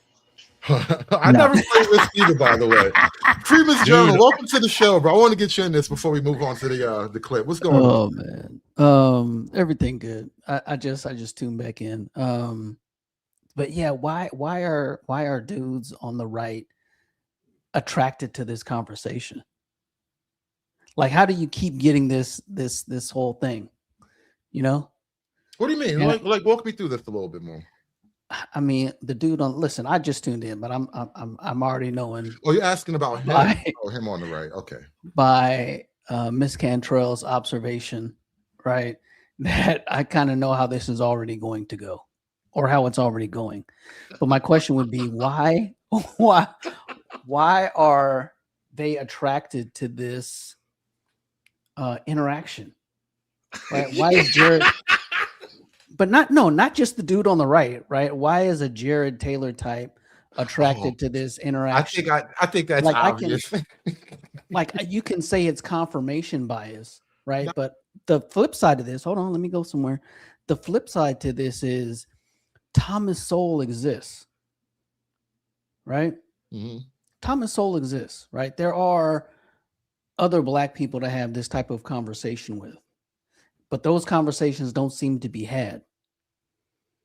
So I have my observation is that when I say the people that are particularly attracted to this debate, it goes for the dudes on the left and the dude on the right. Okay. You understand? Well, you said that initially. I couldn't understand where you're coming from. I get you now. But so it's never Thomas Sowell and Jared Taylor. Well, I don't think Jared Taylor and Thomas Sowell would have very many points of serious contention. There may be one or two, but like this, I don't know that they would have serious contention in this way. I don't see a Thomas Sowell charging Jared Taylor with all manner of like racial original sins or whatever, which is effectively what's happening here. Like he's charging white people with a litany of racial crimes approaching and up to genocide even. And from that point of view, it's like not only do they get to defend their position, but now they get to kind of flex a little bit in their own way of your lack of knowledge and your inability to kind of be adept with facts and history and to properly align things, and your just lack of general understanding. They're going to really flex on this nigga right now, and he kind of deserves it because you're accusing them of all kinds of shit. Here, let me give you an example. I get where you're going, but let me be more specific. I'm gonna put it in the back chat. All right, I'm gonna run this clip a little more. But the first actual civilization was along the Nile River, at the bottom of the Nile River. Those were the same people that traveled up, went up to Saudi Arabia and all that stuff. Okay. So when I say leech, I mean in that y'all basically got everything y'all know and everything y'all have off of Africans. Okay, so like everything comes. Yeah, my understanding. Us. Fair enough. My understanding is that everything that white people are using in the world today is a product of, in a nefarious way, going after what black people had originally. And so black people have all the tools and the knowledge and the natural resources, and they could perform just as well without the intervention of white people or European people. So a question I would have for you then, using that logic, is that what do you think the quality of life would be for black people if white people never interfered with them? Would they be better off? Hell yeah. Do you know what we was building pyramids, something that y'all can't figure out to this day how we built. If y'all would black people didn't build the pyramids, though. Those were Coptic people. Did. Those were Coptic people.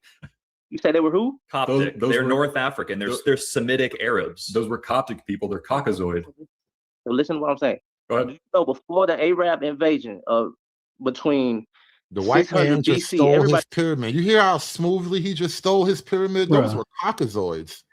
Bro, when I was a kid, I'm maybe like 12, 13 years old. I was in a beauty shop and I saw this like painting of Jesus as like a regular West African looking guy with dreads. I was like, you realize this depiction is just as inaccurate. Yes. The Jamaican Jesus. But it's just as inaccurate. Good. Rasta God. And it's right. like, how did you feel when you looked at it though? I was like, what's wrong with these Negroes? Right. And listen, I love my grandma. I love my grandma. She said Denzel Washington should have got an Oscar for Ricochet. I was like, come on, man. Like, I'm a child and I realize that is a ridiculous statement. I just don't get it.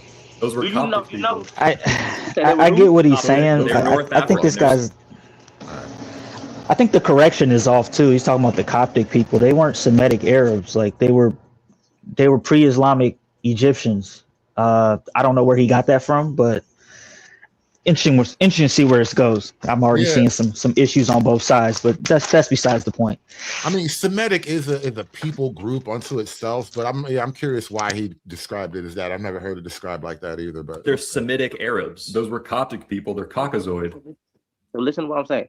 Go ahead. So before the Arab invasion of between 600 BC, everybody in Africa was black. So yeah, you could talk about the Arabs or the white people who took over Egypt after 600 BC, but before that, everybody was black. They was building pyramids. They had all type of religion. They had all that stuff. All that stuff started way before y'all came, way before the Arabs came. North Africa was black. There's zero anthropological or archaeological evidence that points to sub-Saharan Africans. Look up who? African is African. Black is black. Look up Dexter Caffey. No, African isn't African. There's it is. Are you crazy? So what is Africa? Two different countries? Well, let me ask you this: no, it's a continent. First of all, is Nigeria the same as Somalia? No, it's two different things. South Africa is different from North Africa. Okay, before y'all invaded, it was all one. But he just said Africa's Africa. I just want to make sure. I just want to make sure we're on the same page. So, is Nigeria or Nigerian people distinct from Ethiopian people? Are they different, or are they exactly the same? Back then it wasn't. Now they are, because now the Ethiopian people have Arab blood in them, European blood in them. That's why they lighter, have straight hair, all that. But back before, like I'm trying to tell y'all, back before the invasion of the Arabs and the Europeans, Arabs invaded first in 600 BC. Before 600 BC, so that means 598 BC, all the way back to the beginning of the time, everybody in Africa was black, dark-skinned black. Some was brown. Like, we have different. So what he's trying to help everybody to recognize is before the white man and the Arabs got there, all the way from Egypt all the way to South Africa, there was all one continuous black. And that's what I was going to say. They was traveling from Egypt all the way to South Africa, 4,000 miles and 8,000 miles round trip. Dust. You know what? I really do pray for better enemies and whatnot. And not that I'm calling him an enemy, because I just want to say, shout out to Angry Man earlier today. As much as we might disagree, you ain't dumb like this nigga right here. This is he's smarter than that conversation. I find it odd when you take a concept like race, which is a fairly in the scope of time, right? This modern race concept is a pretty new concept, and you not only do you take it, you extrapolate it back to the BC days during the time where they had no conception of race like that. Like they didn't think like this. They didn't move like this. It's the whole, it's kind of like the whole tribal argument when people say that, you know, people are tribal by nature. Tribal-based race-based tribalism is a fairly new thing.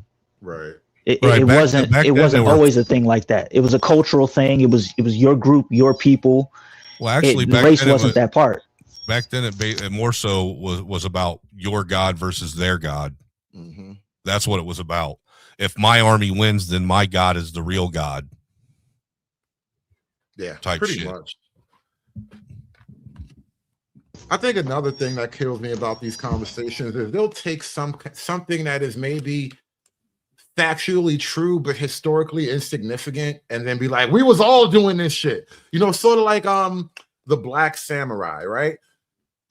They have this one black dude who, by all chances, like all random luck, he winds up in Japan and he finds himself in the good graces of like the local daimyo, whatever he was back then, the big dog at the time.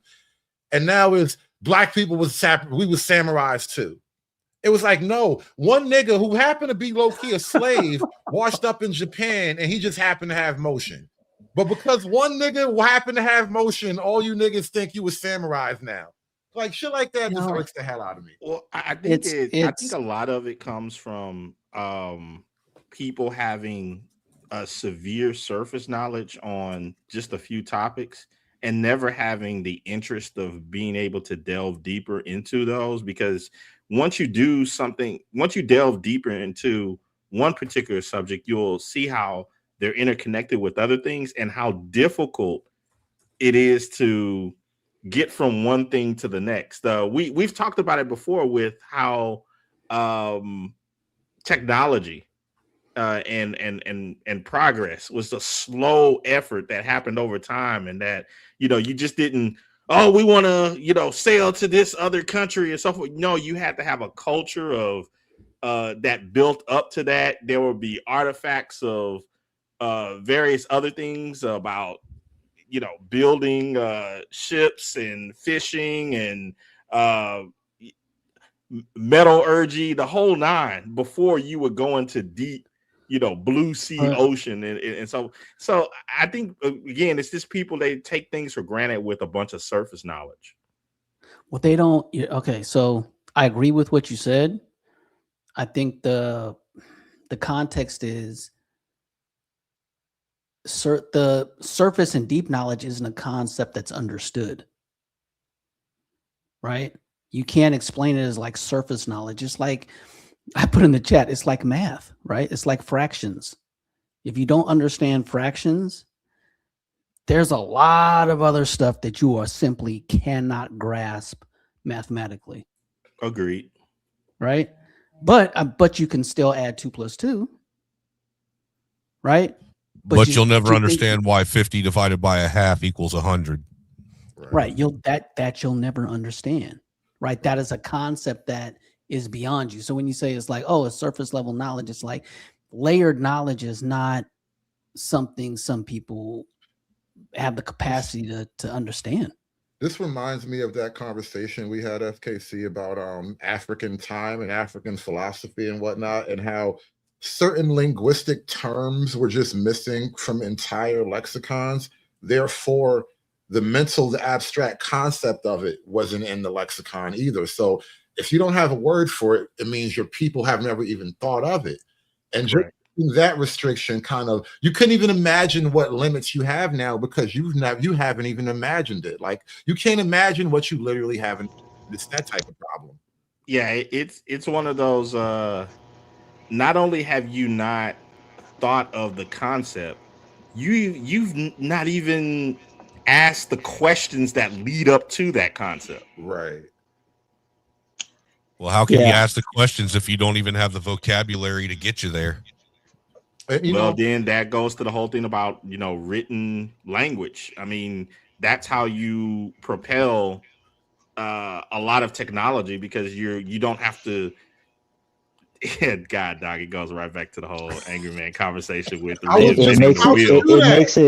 it makes it hard to fully agree with a person, because like I've been in a situation where I agreed with everything that a person said up until they got to the conclusion that they come up with based on what they said, and it's like, yo, that's what you got from everything that you just said, Right. because your mind is it's unable to come up with a different type of conclusion. Maybe, I don't know if it's because of the time that you're in, your level of understanding, but I'd say Free Zone, those people already have the conclusion, right? Mhm. And they heard the things that they said, right, are supposed to lead to that conclusion, but they didn't really start there. Right. Someone gave them a conclusion and they just say a lot of things, and you go, see, conclusion. See, Free Zone. Back in the day, we had white wall tires. Now we have black wall tires. So that shows you that black people taking over technology. You know, or my favorite one is when you say something and they disagree with you, and then say something that they don't even realize that they agree with you on, because they don't understand the implications behind what they're saying. Right. Those are my favorite ones, because you just slow walk them. That's exactly what kept happening. That's why you said they kept agreeing with me after telling me how wrong and horrible I was. Like I said something about like women have to just suffer their own. If women are free and men don't have any control over them, fine. If you're not owned, you're free. Freedom means you have to suffer when you make bad choices, right? And he goes, oh, wow. And then later on, like 10, 20 minutes later, he was like, hey, it's tough. You just got to do what you got to do, huh? And I'm like, oh, so they have to suffer, right? It's like, I say things and then people get like emotionally triggered by it, but like it's the base original principle will never change. And it's like, I think because like, if you're starting, how was I going to try to introduce this concept? Like you have to start from an origin point. Like you have to kind of break things down to their basics, moving concepts, like their individual parts, right? Base principle, I guess, is the way to think about it, right? You start at base principle and then you move forward with logic from one step to another. And I don't think people like practice logic in that way. I don't have a good way to describe this black attempt at logic I keep coming up against, but I don't think, you know what, I think I took a logic class, or maybe I did get a little bit of rigid training and just, if A, then B, right? And that's the basic logic theorem, right? If this, then that. And I think when I start using that application in these conversations, I wind up taking people to a direction that they're just uncomfortable with. But I'm only using a logic theorem. If this, then that. How do you account for that if you have this? And then we get into a fight. I think what you're trying to say, Hoodservative, is like the gold rush and how people went to the gold rush, and then that ultimately led to them beating their wives.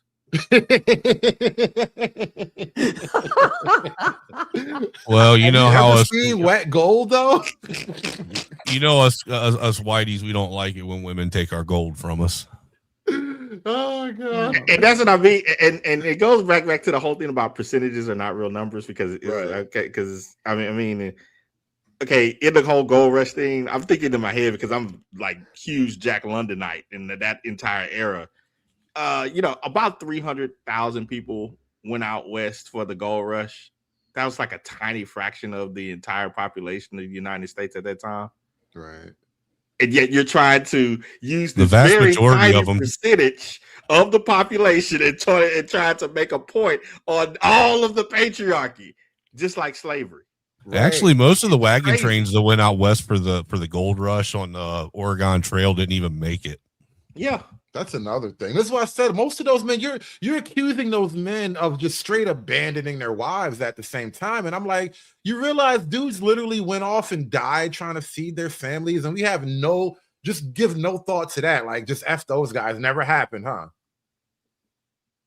But not to mention a lot of those people actually took their families with them. Yeah, that's what the wagon train was about. Yeah. But men bad, right? Gold rush and shit. They kind of had no non sequiturs. A lot of them had no choice but to take their families. I mean, it was pack up, Right. And a lot of them went out west too, just simply because the government was actually funding some of them just to go out there and explore, be pioneers, build something. Oh, what was that movie with Tom Far and Away with Nicole Kidman and Tom Cruise where they had that little land, that stake, when they literally had stakes in the ground and you would run out in this field basically having horseback combat trying to get to a stake, and now you claim your stake and this is your piece of land. That was a part of like the expansion out west or whatever, but like what they don't tell you is welfare didn't exist for another 150 years. Right. You know, there's interesting that you bring up this whole thing about the gold rush and all of that. Africa was huge, or still is huge. Who are the famous Black explorers? That one Black guy that explored up to the North Pole. I forget his name, but I remember I've seen him in the Blacks and Wax Museum when I was young. There was a Black guy, I don't know, Captain Percy. I don't know if it was Percy, but no, Percy Foster was another guy. But there was a Black guy who did like get up to the North Pole, I think. I don't remember his name. SKC, don't start. Because you literally have a huge continent, and you know it's a lot to explore. You're gonna make me. You're gonna make me ask where are all the Black admirals? Uh-oh. Well, that's why I have a problem with the whole leeching from Black people argument. I mean, if you guys had possession of all of these, you know, natural resources, and you had the ability to create a nation or a civilization, then why haven't you? Matthew Henson, thank you, Mr. O. I couldn't remember that man's name. He legit was an explorer, but you know, he's a product of Western culture. He's not an African. Yeah, didn't he marry an Eskimo? They probably did. Listen, when you get up there that far, think about how long it's been since you've seen anybody. Of course, he married an Eskimo. I thought they had like a ship called the USS Henson. Did they? Hey, don't get me to lying. I am not the Black historyologist. Different shades of Black people, like you know the San people, right? They look like Chinese people. I have a question for you. I have a question for you, and we can be fair. We'll go back and forth. We'll be cordial here. But basically what you're saying is that white people's ability to thrive is dependent upon the exploitation of Black people or other people. So what would be, okay, so that's your opinion. What would be an example, a modern example of a nation of Black people who are succeeding or thriving without white or European intervention? Botswana. Where's that? Botswana. Okay, and how are they thriving? But you asked me that question. They paid off all their loans. But let me tell you, bro, Africa. You don't know. You know what's happening with France? They kicked not Botswana, but I think South Africa, one of the countries in Africa. They kicked. Listen, when a nigga pay his money back, an angel gets his wings, bro. Okay, I just hope you understand. Every time a nigga pays his money back, an angel gets his wings. Don't act like that's nothing. They paid off their mortgage. Now they own the house. No, they paid off the payday loan, and they balling now. Oh shit! They're not in the payday loan trap no more. France out of this is why I say y'all leech off Africa. They kick France out of Africa, so France can't leech off Africa no more. Guess what's happening with France right now? They're going broke. All the European countries are going broke right now because y'all can't leech off Pause. Africa teamed up with. Why are all the European countries going broke right now? Because they're being invaded by Africa. And they're fighting Russia.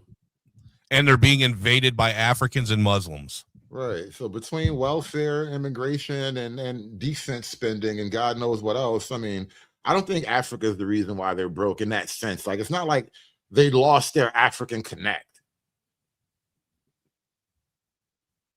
Countries are struggling because they're experiencing waves of immigration and non-white people who are committing sexual assault against Native Europeans. That's the opposite. You know why? But where are the white, or excuse me, where are the Black people that are thriving outside? Pause. See, okay, so if you bring up my comment, I'm gonna dovetail it into this real quick. Hold on one sec. The Twitter? Right, yeah. So my comment is, I can't even see it on screen. Where is it? Okay, so again, right. So this guy, 9mm semi-automatic machine gun, is saying, America recovered from a nuclear strike. The death toll would be astronomical. We survived against Brahmin's people. Yes, the definition of American culture is quite broad, but it's still distinct. Basically, where is it? Assimilation is largely just a myth, right? And waving the American flag while still living exactly the same as they would in their homeland is not assimilation. So my point is, assimilation is the responsibility of the host country. If you think assimilation is a myth, you are doing it wrong. Look in the mirror, right? Even European immigrants of the late 19th and early 20th century had to be forced to speak English. You know right? what? Well, let me not. Okay, so go back to the video. Mm-hmm.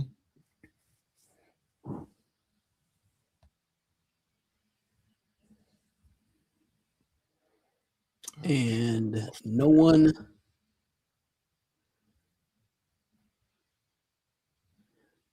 There we go. Okay, so rewind like 10 seconds, 10 or 20 seconds. Happening with France right now. They're going broke. All the European countries are going broke right now because y'all can't leech off Africa no more. Africa teamed up European with countries are struggling because they're experiencing waves of immigration and non-white people who are committing sexual assault against Native Europeans. Pause that real quick. Okay, now it's in that subtle smirk of Europe is dying because of all the immigration. Well, who controls the immigration? Not the immigrants. Well, that's the EU. That's right. Like the leadership is imposing it. They control the random browns coming into their country. They do. So at some point, it's like alcoholism. If you never admit you're an alcoholic, you'll always be an alcoholic, because Europe is overwhelmingly white, still is way higher than America. Like America has way more ethnicities than white now, right? UK is still like, I think well over 80, well into the 80s, at least, maybe even over 90% white, right? And they're crying about immigration. So they have the power to stop it. So it's just like Nietzsche, right? You don't have the will to power. Well, there it is. Before you, yes, and now that I'm looping this back to my original point is, why do you see this pairing, right? They are not going to, they are not going to find a Freedmen's Journal who is going to tell them, well, that's your own fault. Maybe you should look in the mirror. Maybe you lost the will to power. It's not these random browns transporting themselves to your country, right? That's what I mean when I say you find this pairing and you don't find a Thomas Sowell and a Jared Taylor. Well, I think I would agree with your overall like summation about the will to power. Ultimately, that's what it's going to take, just a Nietzschean will to do whatever needs to be done.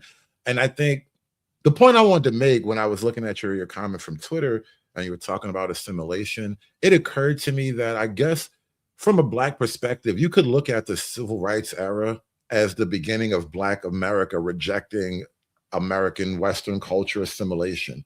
We began to be openly hostile and rebellious to it, as opposed to assimilating into it. Like the assimilation into it is what led to, like, Matthew Henson and whatever guys who actually were, a part of the empire and did things worth writing down. But then comes the civil rights movement, and we're no longer assimilating, and we're now rejecting, and we're now operating from a sense of the other and constantly worrying about slavery and all this stuff. But assimilation, and to your point then, the same powers that be pushed it along further. They wanted the Black population agitated constantly. Correct. Correct. Yeah, you're right. Civil rights movement was a Marxist psyop. Period. Full stop. Where are the Black people that are thriving outside of European influence? Botswana did it. You do your research, look up Botswana. Compared to what? Compared to China, compared to America? This is not a superpower in the world and the geopolitical stage. This is what I'm telling you. You cannot compare Africa to the world because nobody has been leached off like Africa has. Everybody has attacked each other throughout history. Let me finish what I'm saying real quick. It's easy to say, they're not doing nothing now. I guess not. You've been robbing them for 400 years. How could you expect somebody to be up just like you when you're the one been leeching off them, robbing them for 400 years? That's like me robbing you every day when you come off your job, and then coming back a week later say, why are you still on the bottom? Why are you still struggling? Well, you took all my money. You took everything I have. You robbed me. You killed me. You raped me. You did all these things to me, and then you turn around and ask, why are we in the position that we in? Because the reason why is because you put us in that position. If, like I said, if you would have left us alone, we would have been ahead of time. Me personally, I think we would have been communicating with other life forms now. Well, oh my God, Wakanda theory. We are always in the shadow of Wakanda, by the way. All I can say is if that's the case, why hasn't that already happened in Africa? There are plenty of tribes and places in Africa that have not even been touched by white men. Why are they not these great, big, huge superpowers yet? Notice the Africans today, by and large, would rather filter into Europe and collect some type of welfare than to like build Africa. Like if you have all these African skills, why don't you build Africa? They didn't even have a word for space.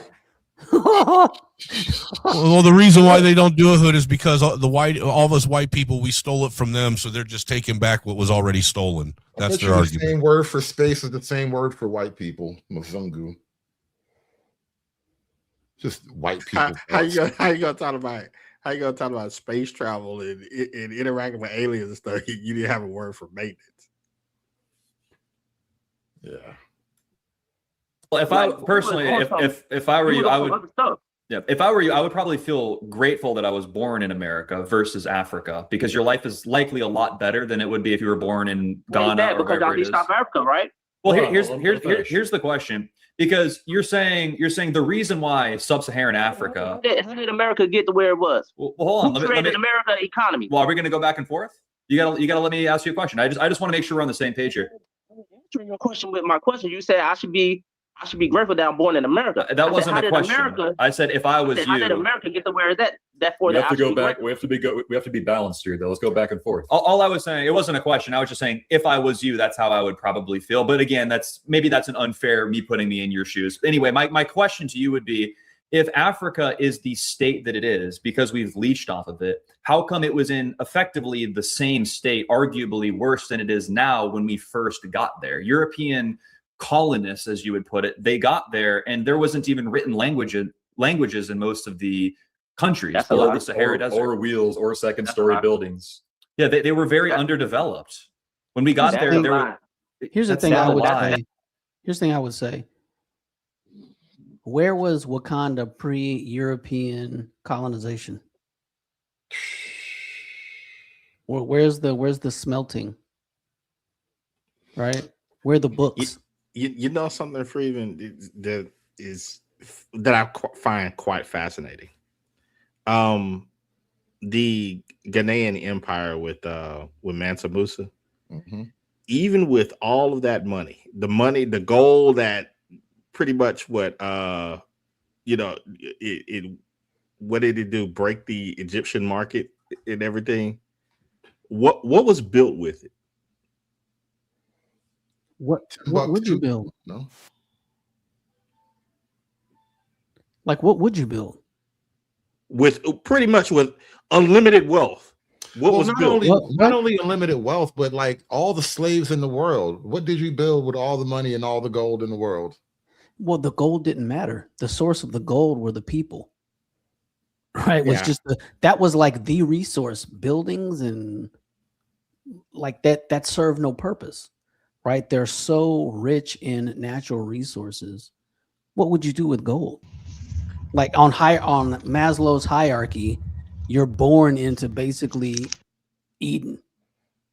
Like food is not a problem. Think about food is not only problem you have is other men enslaving you. And once you solve that problem, what other problem is left to solve? I mean, because like Mansa Musa, I think that was like late 15th century or late 14th century. By the time the Portuguese got there in the early 15th century, there wasn't just massive things that were built with all of this wealth that came out of Mansa Musa. And that kind of makes me wonder, was the imagination there as to what to do with all of those resources? No. That's what I'm saying. The resources were already there, right? The way you get the gold and all this other stuff is the people that you steal and sell. Which Well, then when you say seemingly resources, unlimited. what exactly are we referring to beyond slaves? We're talking about water, vegetation, food, right? And you didn't need a lot of shelter, right? You just needed like literally a hut was it. You just don't want to be in the wind at night. see the thought that I'm kind of aiming at assertive is this: the dude took a pilgrimage from Ghana all the way to Mecca, passing through Egypt and so forth. And this is again, what, late 14th century. If you had all of this money, why didn't you bring back people who could build stuff with all of that money? They didn't even hire one Mexican. God damn. I mean, you literally could have bought slaves from the places that you went and saw all of this architecture and then brought them back to build that stuff where you were at. But what would be your motivation? Yeah, what would it? Yeah, what would you want? I mean, well, I would think that people my greatness. I would think that people that had that amount of wealth would want to build great things in their name. Right. I need a statue, a 40-foot statue of me. Yeah, an SKC fractions. If fractions don't matter, statues don't matter. Is that the axiom? No, it's once you hit a limit in your thinking, that's it. I mean, you saw the pyramids, you saw the cities surrounding Mecca, you saw ships and all sorts of mercantile trades and interactions with old Rome and so forth.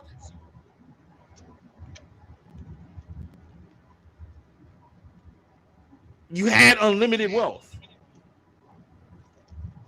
You're reminding me of another problem I laid out when it comes to Africa and Mansa Musa and all these slaves. Like, even outside of Mansa Musa, because Africa, that part of Africa was known for having a bunch of slaves all the way up to like that whole woman king there, the Ghanaian. I think that's still the same region. And the thing is, when you took those slaves from Africa, they were fed into like an industry. They were making sugar. They were making cotton.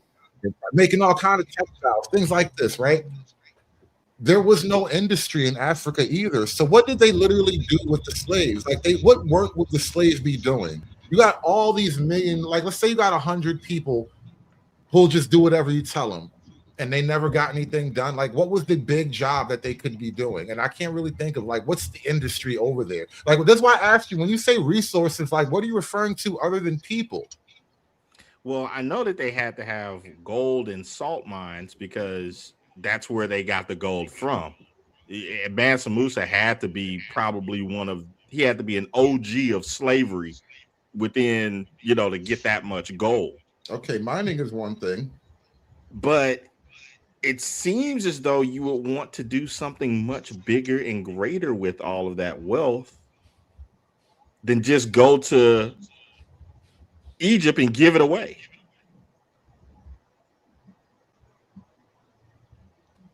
Yeah, again, I think it goes back to fractions. Just can't conceive of it. Oh my God. Oh, damn it. Now I have to make a hard break and take you to a direction that we should not be in right now. Oh boy. Let's go down the hole, man, because from all intents and purposes, the westernization of moaning. Would you guys like to read? Let me see if this is a real link to a real article. Nah, now moaning is white supremacy. Read here at medium.com. Let me see. Can I read a Medium article? Do I have to paywall this bad boy? What would you? I am not giving you my dollar. You're above mid-sex. Oh my God. Eat, sleep. Moaned in Yoruba. Oh, I'm punching that bitch in the throat. Ain't no way in hell you moaning in Yoruba. What does that even sound like? But I'm gonna assume witchcraft. If you start moaning in Yoruba, I'm assuming witchcraft, and I will defend myself appropriately. God damn, I really wish this was a read. A 6-minute read. Damn it. I gotta go get me something. I'm thirsty. I'm gonna read this shit to y'all. I'll be right back, but I need a big ass glass of water. Man. Hold up. So maybe I'm misunderstanding like the argument. So like, what would you say about places like Carthage and ancient Egypt, like around those times, like that the infrastructure was intact? It wasn't on par to like what we have now. I wouldn't even make that comparison, but it rivaled other areas during that time, did it not?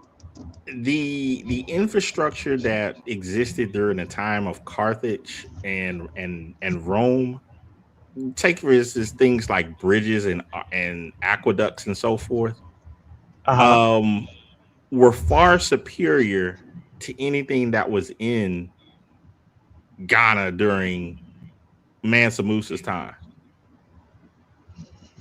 Right. Well, maybe I'm misunderstanding the question. Because I didn't think the focus was on Mansa Musa. I thought it was just Africa in general.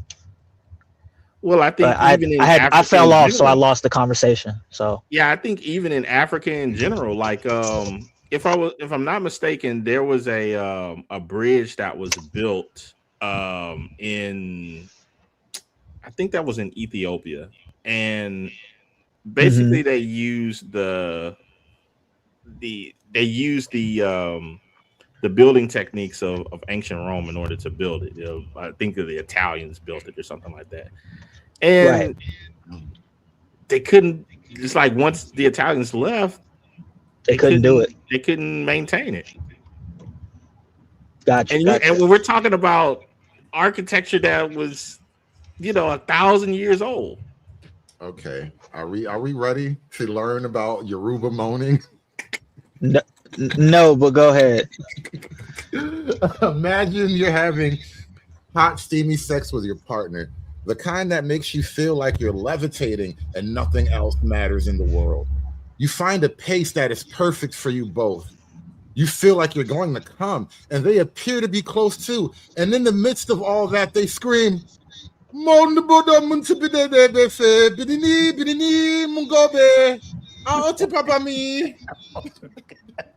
What the fuck? You get out of here. I'm dead. I'm not reading it anymore. What in the fuck? I wish I didn't know how to read now. Oh, yo, you gotta get off Twitter, Hood. You gotta get off Twitter, man. You need a Twitter break, bro. I wish I didn't know how to read. You need a Twitter break.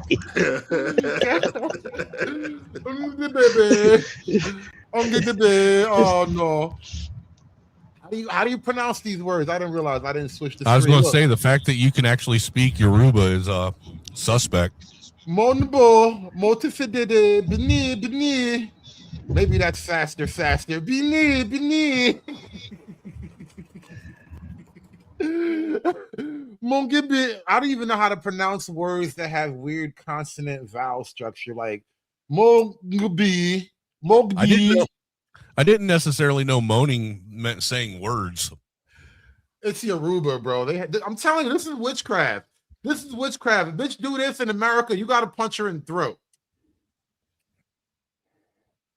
Oh, tipami. Oh, no. Listen, I feel like I done summoned a demon. It'd feel foreign to you, even weird, but in the back of your mind, you'd wonder how great the sex must have been for them to moan or speak Yoruba during sex. You find it funny, yes, but maybe even sexy because you feel like you're having sex with a DILF, a sugar daddy or sugar mommy who's half literate and extremely rich. Why are black sexual fantasies about a half literate rich nigga? What is this shit? Oh my God, I'm done. I'm tired of reading. Like a Floyd Mayweather kind of. This is all y'all's people. This is y'all's people. Y'all's Look people. at this shit. Look at Ain't no y'all, nigga. Ain't no y'all. Crazy. This is y'all people. Y'all. Yeah, I find the strangest things on the internet, man. An article about Yoruba moaning and how moaning is actually white supremacy. Man, Oh, it's westernizing moaning, rather. Oh my god. man, African chicks already have terrible feet. Like I gotta hear black. No, get the fuck out of here, man. Hell no. Oh, I'm so good on this, bro. You know what? Say a man asked "Saloloboboyi" instead of "Whose pussy is this?" Is this the shit you niggas write about at Medium? It's just, oh my god, you went to journalism school to do this shit? Eat, sleep, fight, bus. I can't believe you went to a 4-year university and this is the shit you do for money now. Oh my god. You know what? I'm over this. Let me just quit this. I gotta just move on. Let's go back where it was safe. Yeah, y'all came when the European came to Africa in when the transatlantic trade started in 1409. Am I right? Something like that, yeah. So during that time, you had black people like Mansa Musa, who was the richest person in history, in the history of the world. Period. So you can't sit there and say that, oh, they was undeveloped and all this stuff until y'all came over there. They had their own stuff going on. They had like what? They had a lot of stuff going on. They was making money. They was doing what they do in their culture. Just like because what? It's not your culture, listen to what I'm saying. Your culture, just because something is not your culture, doesn't mean that they are less than or below than you because they choose to live in huts or whatever. That's what they want to do. That's what you have to let people live their life. I'm not comparing it. I'm just asking. That's their custom. Let me respond to you. They might not. Can I finish what I'm saying? Please? We gotta go back and forth here. Like I'm asking specifically, what did they have going on? What did they have going on? Go ahead. What I'm trying to tell you is that you have to let other people live in their custom. Just because it's not your custom doesn't mean that it's less than or worse than. They might not want to live in a mansion or whatever.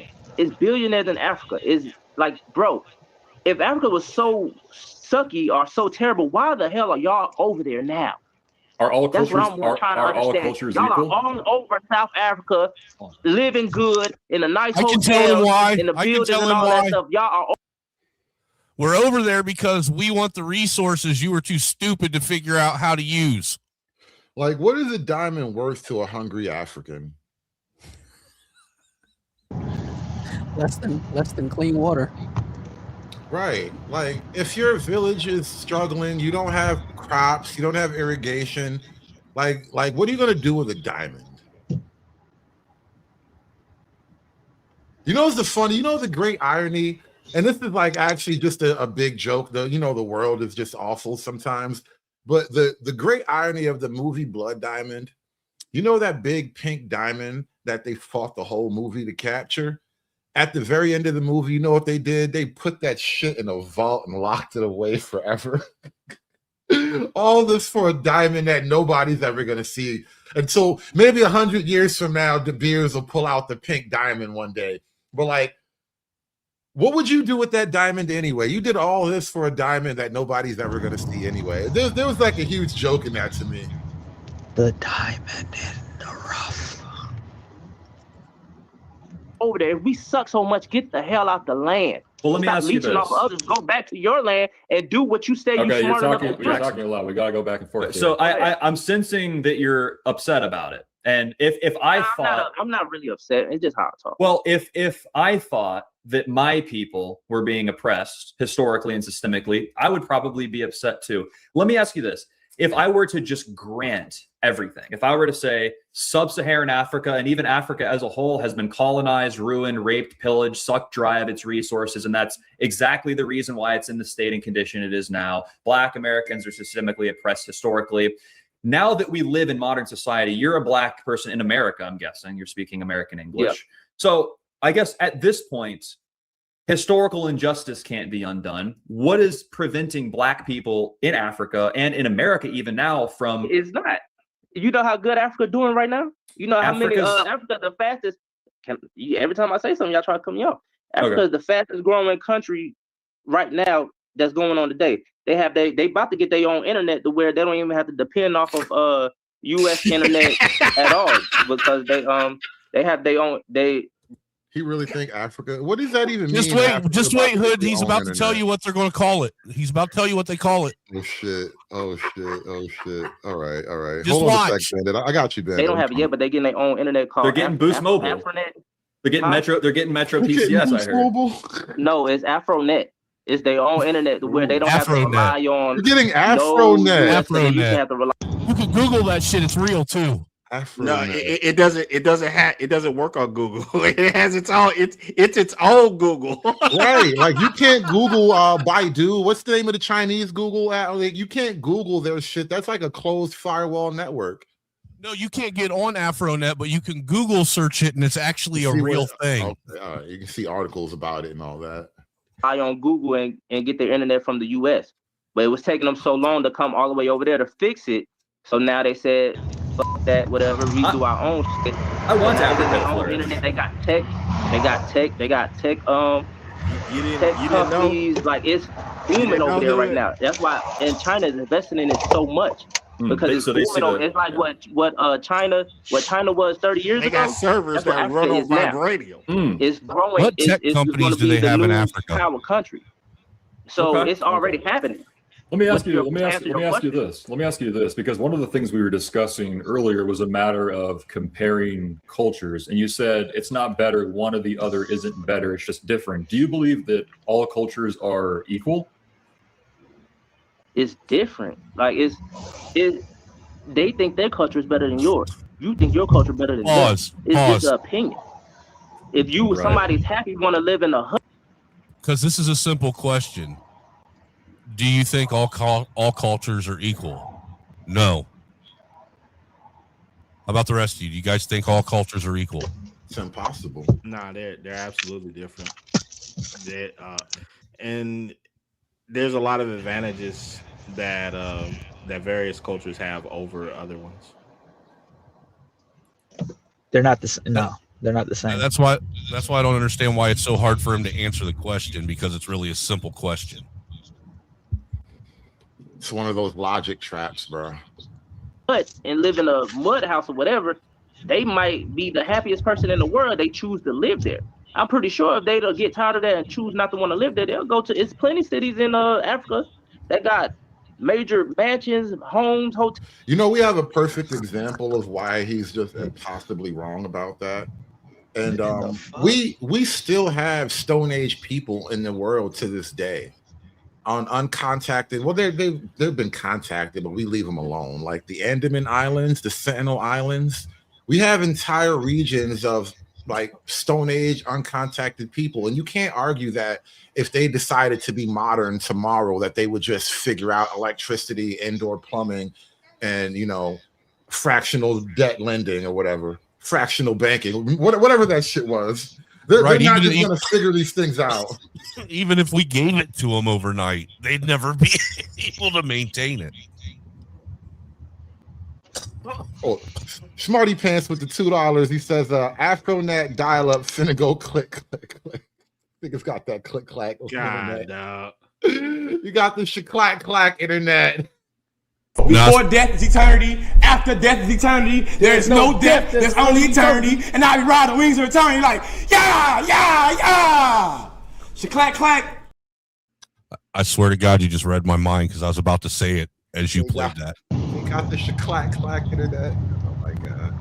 Bandit, what's going on, bro? Welcome to the show, man. Hey, how's it going? Chilling. Oh man, I've been listening to you at work, and I'm just trying not to laugh and have people look at me laughing so hard at this. This is hilarious. This whole thing. You should know by now, this is not safe for work material. Well, I have headphones on. Like, this isn't going, like, of course this is not work material, but still, it gets me through my day. Like, it's beautiful over there. Mm-hmm. Now, I'm not saying the whole Africa, but... So they're not equal, you're saying? Huh? You're saying so they're not equal because they're different. I didn't say they're not equal. I'm saying they think they're better, so they might be better. They might be better. But you said they might be better in their eyes. Hold up, you Googled Afronet and it has Idris Elba on the cover? Oh my God. That's hilarious. Why does it feel like a Nigerian scam? I'm getting scam vibes. Oh my Sure, God. they might be better, but you're saying they're different, which means they aren't the different. same. Everybody's different. Equal means the same. No, they're not the same. No, equal means. Equal means like the same. Right. Equal means like the same. You could put it as the same, but equal means like this equals that. Like one equals like I'm trying to explain it. This But, motherfucker doesn't even understand what equal as means. equal. Words be hard. I'm Equal means 1 + 2. Not that we're the same. I wonder how often people are inputting some type of moral algorithm into questions like, are these two cultures equal? It's always moralizing. It's always moralizing, bro. Remember, equals is an equation. It's math related. So if we're going to bring this all around again, I mean, is equals the same thing as a fraction? Well, I mean, well, now we're dealing with like abstracts again, and I noticed there's like almost some type of an aversion to or a refusal to really grasp abstract concepts or whatever. But like two cultures being equal is an inherently abstract concept because like what are you measuring them on? And then you have to go from there and say, well, this culture has that and the other culture has that. And I think where people get uncomfortable is the realization that Western culture has so much. It's more like to establish like a benchmark. Like if we're equals here, okay, now we can talk about where we differ. Because like you said, cultures are not equal. There's no one culture that's the exact same as another culture. You have a lot of similarities, but you need to establish like, a benchmark or like the start of a conversation. We're equal here, but okay, since we're equal here, this is where we differ. It's kind of like a bargaining, it's a debate tactic to establish like familiarity with someone. You're kind of like building a rapport by saying stuff like that.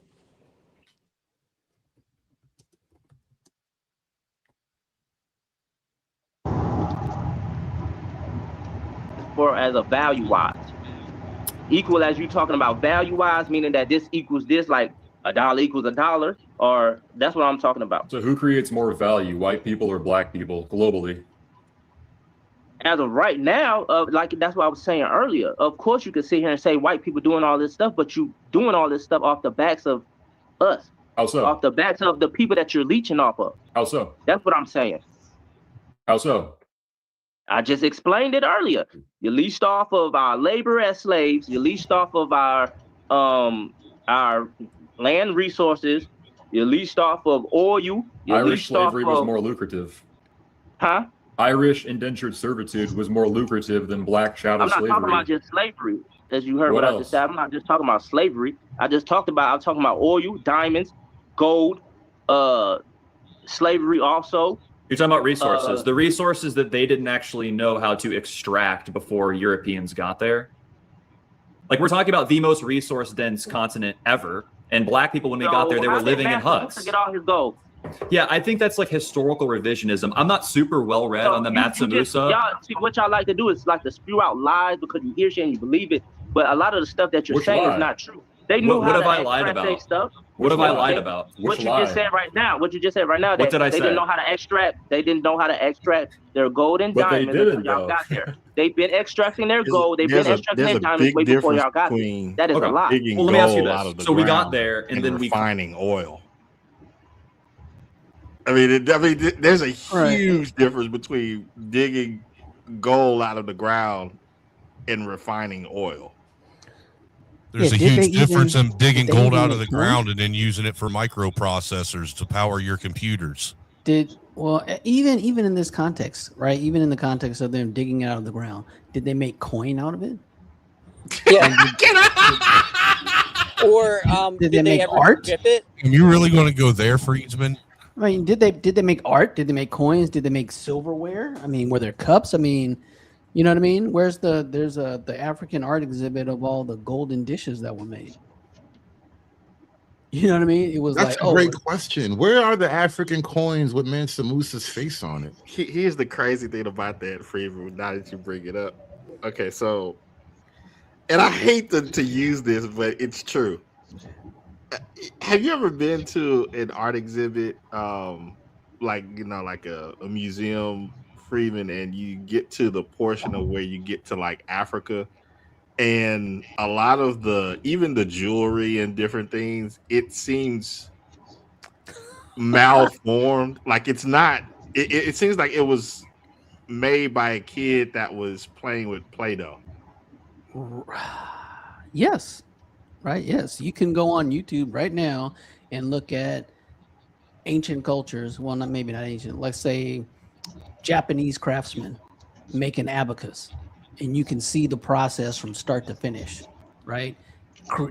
Turning rock into clay, right? Grinding the rock down, turning it into clay, the whole refining process. And then you see the end product.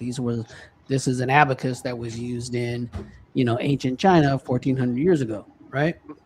You don't have those videos of where are the videos of African craftsmen? Like I don't know if you would bring it up this heard of it. If you were to just go somewhere and look on the net about ancient African gold, jewelry or something like that, or blah, blah, it's not refined. It's far from the chain that the guy has on his neck. Well, I think what a lot of more primitive cultures would do pre-metallurgy was just literally pounding like pieces of metal into shapes, not like smelting. Yeah, but this is like well, that's not in true. the 12, 13, 1400s. Hold on, Bandit. What are you saying? What's not true? Come back again. It's early cultures. They didn't even pound gold. They just used shells and pearls. Like they didn't do anything. They just went to the sea and said, "Oh, this is a nice shiny shell. I'm going to use that as a means of trade."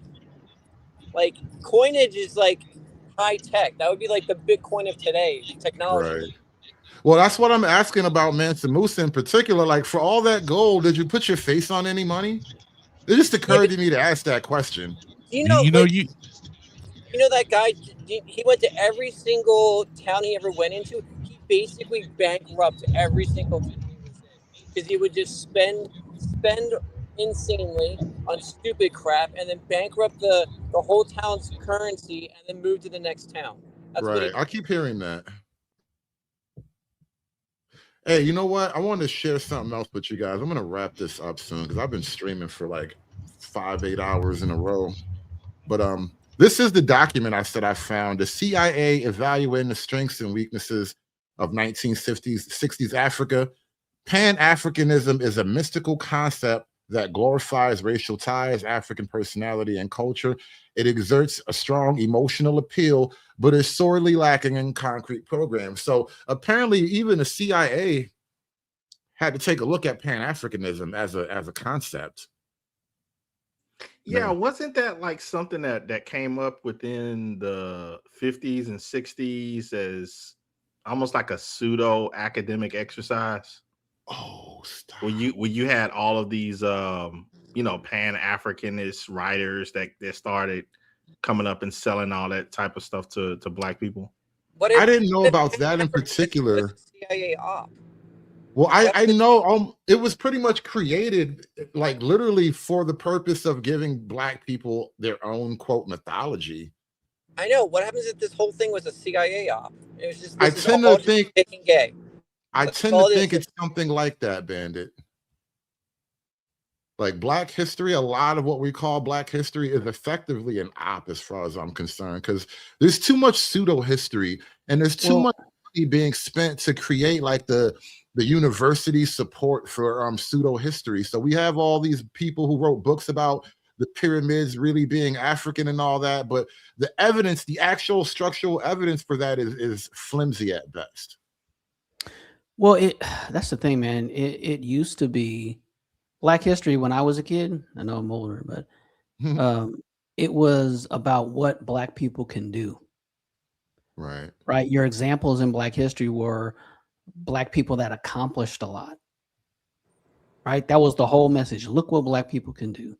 When I was a kid, then it became, look what white people did to us. But Hood, weren't you the one that had about a year ago saying they just invented the wheel in Africa? Didn't you do a whole story on that, like a whole stream on that? I don't know if they just invented the wheel. I don't think that was me. They patented it. It was like a town in Africa. They thought this was the greatest invention ever. They invented the wheel. No, I will remember that. I don't think that was me at all. No, not the wheel. Do you understand how significant that is? No, I'm saying I understand that. You did a whole stream on it.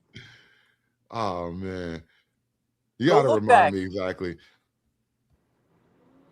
I wonder if it was on that Africa conversation we were talking about. You know, speaking of Africa, SKC, while I got you up here, this is a perfect time to review this clip. We might have to pull up the full. Oh my goodness, man. Look at they spelled theory wrong. Right away, they spelled theory wrong. This is how you know we're in for some good shit. That's how the white man spells theory. A theory of black personality, y'all. The theory of black personality. Hear me out. Oh God! It was clear to me that there's something psychological about African descent people, deeply rooted in our souls, in our systems. You know, as black people, in terms of its cultural content. You know, its spirituality. No matter where we are on planet Earth, there's this Africanity within us. So I wanted to capture that as a part of understanding the motivational. Did he say Africanity? Africanity. Africanity? Oh, no, not the Africanity in us, bro. Black people are always trying to coin new words, man. Africanity. Well, this is, man, I'm trying to remember the exact context, but it was like an old, think a turn of the century explorer talking about Africans, and he was like, just calling them, bright but childlike. That's what I see this guy, bright but childlike. Like, oh, look at me, Africanity. Man, one of my subscribers sent me a link into a book they want me to read. It's supposed to be like around all this Afrocentrism that came out in the 1950s. There's this book called Stolen Legacy by George James. I think I am gonna read this. Behind African American behavior. Developed this construct called African self-extension orientation. I was trying to refer to this elasticity, this fluidity of the African spirit, how it moves at a spiritual level, and how this energy in African people is always trying to extend itself beyond the physical boundaries of the individual to connect with other individuals or the collective of individuals. And so it had to have a genetic property in my thinking, because it was something that was fundamental to African descent people. I thought this construct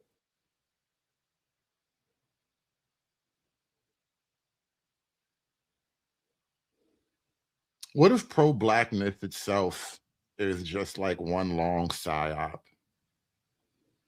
Not that, loving your people and being pro your group is the psyop, but somehow, like you said, Black history went from being proud of Black achievements to being resentful of white people's crimes or whatever. And I'm starting to feel like the psyop set in at some point over time. At some point, we've been grifted. Hey, the useful idiot thing, huh? Here's another document on Pan-Africanism I found. Let me pull this up. The CIA wasn't even afraid of you niggas. It said the CIA never thought of Pan-Africanism as a threat. They actually were saying that the biggest threat to Pan-Africanism was their own leaders. They were so invested in their own personal greed that they let their countries go to hell.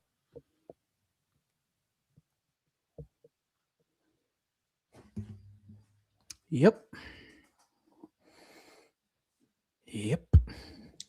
I'm like digging through my bookmarks. There's one thing I wanted to find. There was a video game I saw like a little bit of an ad for once upon a time. And it was one of those things, like a very like Black type of creation, but it was an interesting theme. And it really reminded me of, you guys remember that scene in the, maybe the opening scene in Black Panther? You had that one character, Killmonger, he goes into the museum and he like steals all the Wakandan artifacts back because, you people been stealing from our country, yada, yada, yada.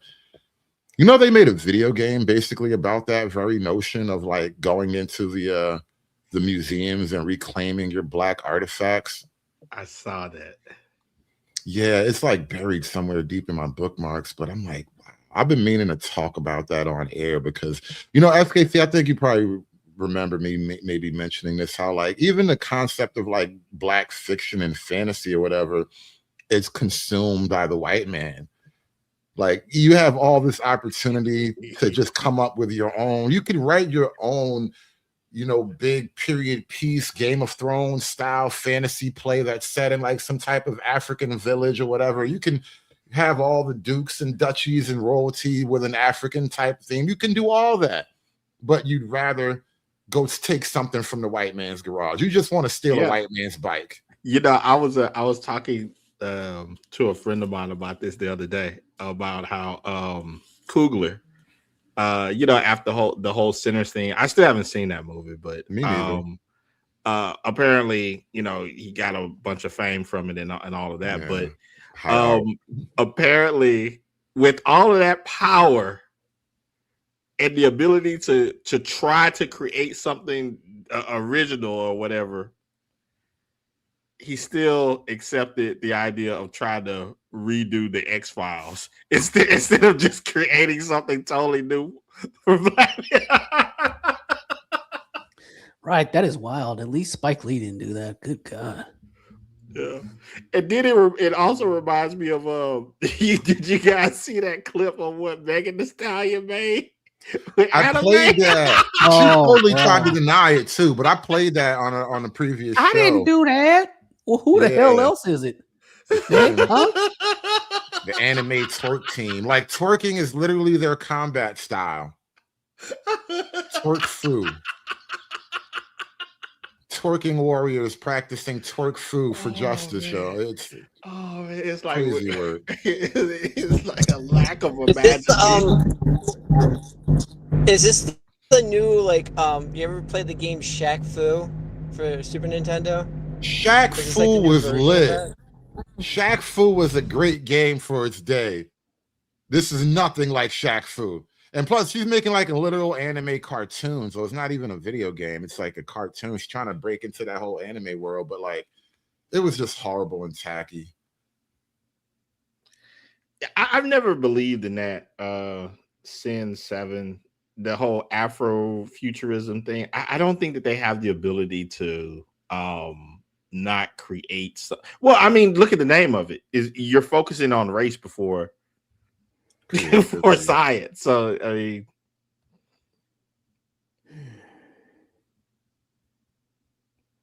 damn it, I really cannot find this clip.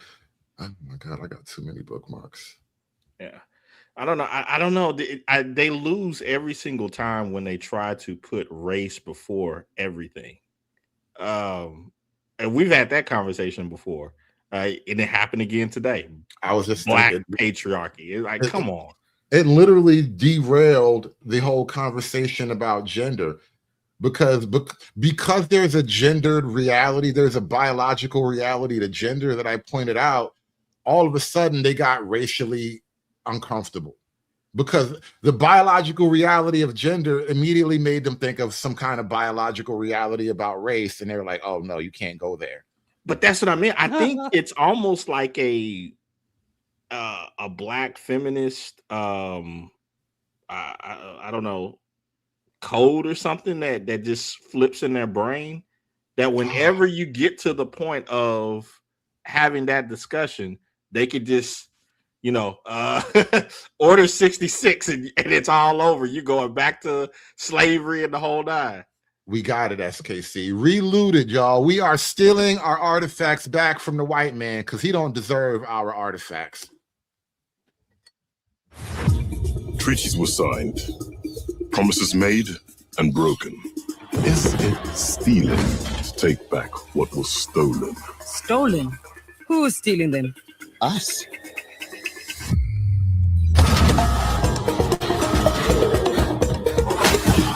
It's time to get out of there.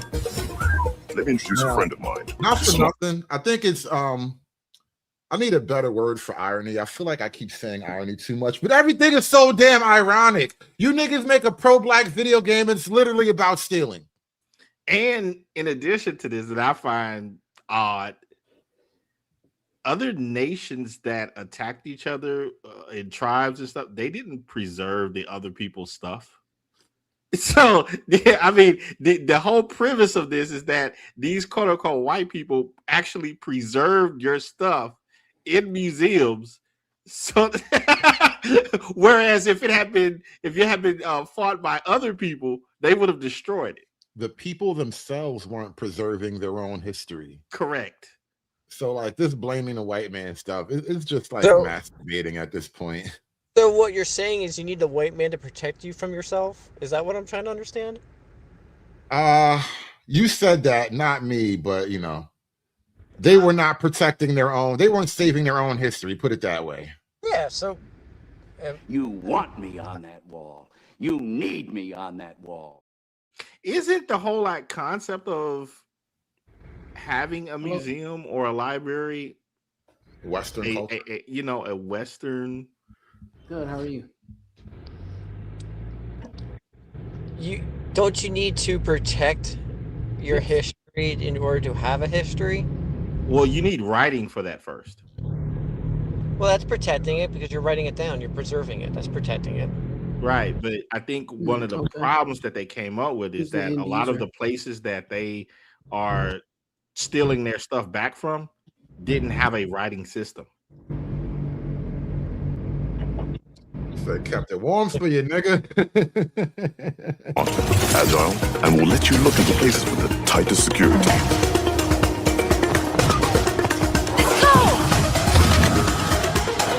I could probably bench press every one of them. Wait, hold on. That big black dude was just his whole. That was a woman. It's just to uplift her into. That was a woman, though. That's a broad, bro. That's big muscle Keisha, Afro muscle Keisha. I could probably bench press every one of them. Tell you, that's a chick voice, bro. That's big, strong Keisha right there. The locksmith strikes again. Hold on. But you know what? I just realized the hero of the game is a girl. Listen, are you having second thoughts? Nope. Just hoping you won't get me killed. Right. She's the big, bad, tough chick, and there's another big, bad, tough chick, and then they got these bitch-ass intelligent niggas on their team. You punk-ass smart niggas who know how to pick locks and reprogram high technology, and then Keisha's. Yeah. And she still got big earrings. Big-ass earrings. Listen. Oh, damn. Door knockers. She got African door knockers. You know what? Those probably not even earrings. That's her real ear. God, that's her real ear. Are you having second thoughts? Nope. Just hoping you won't get me killed. Yeah.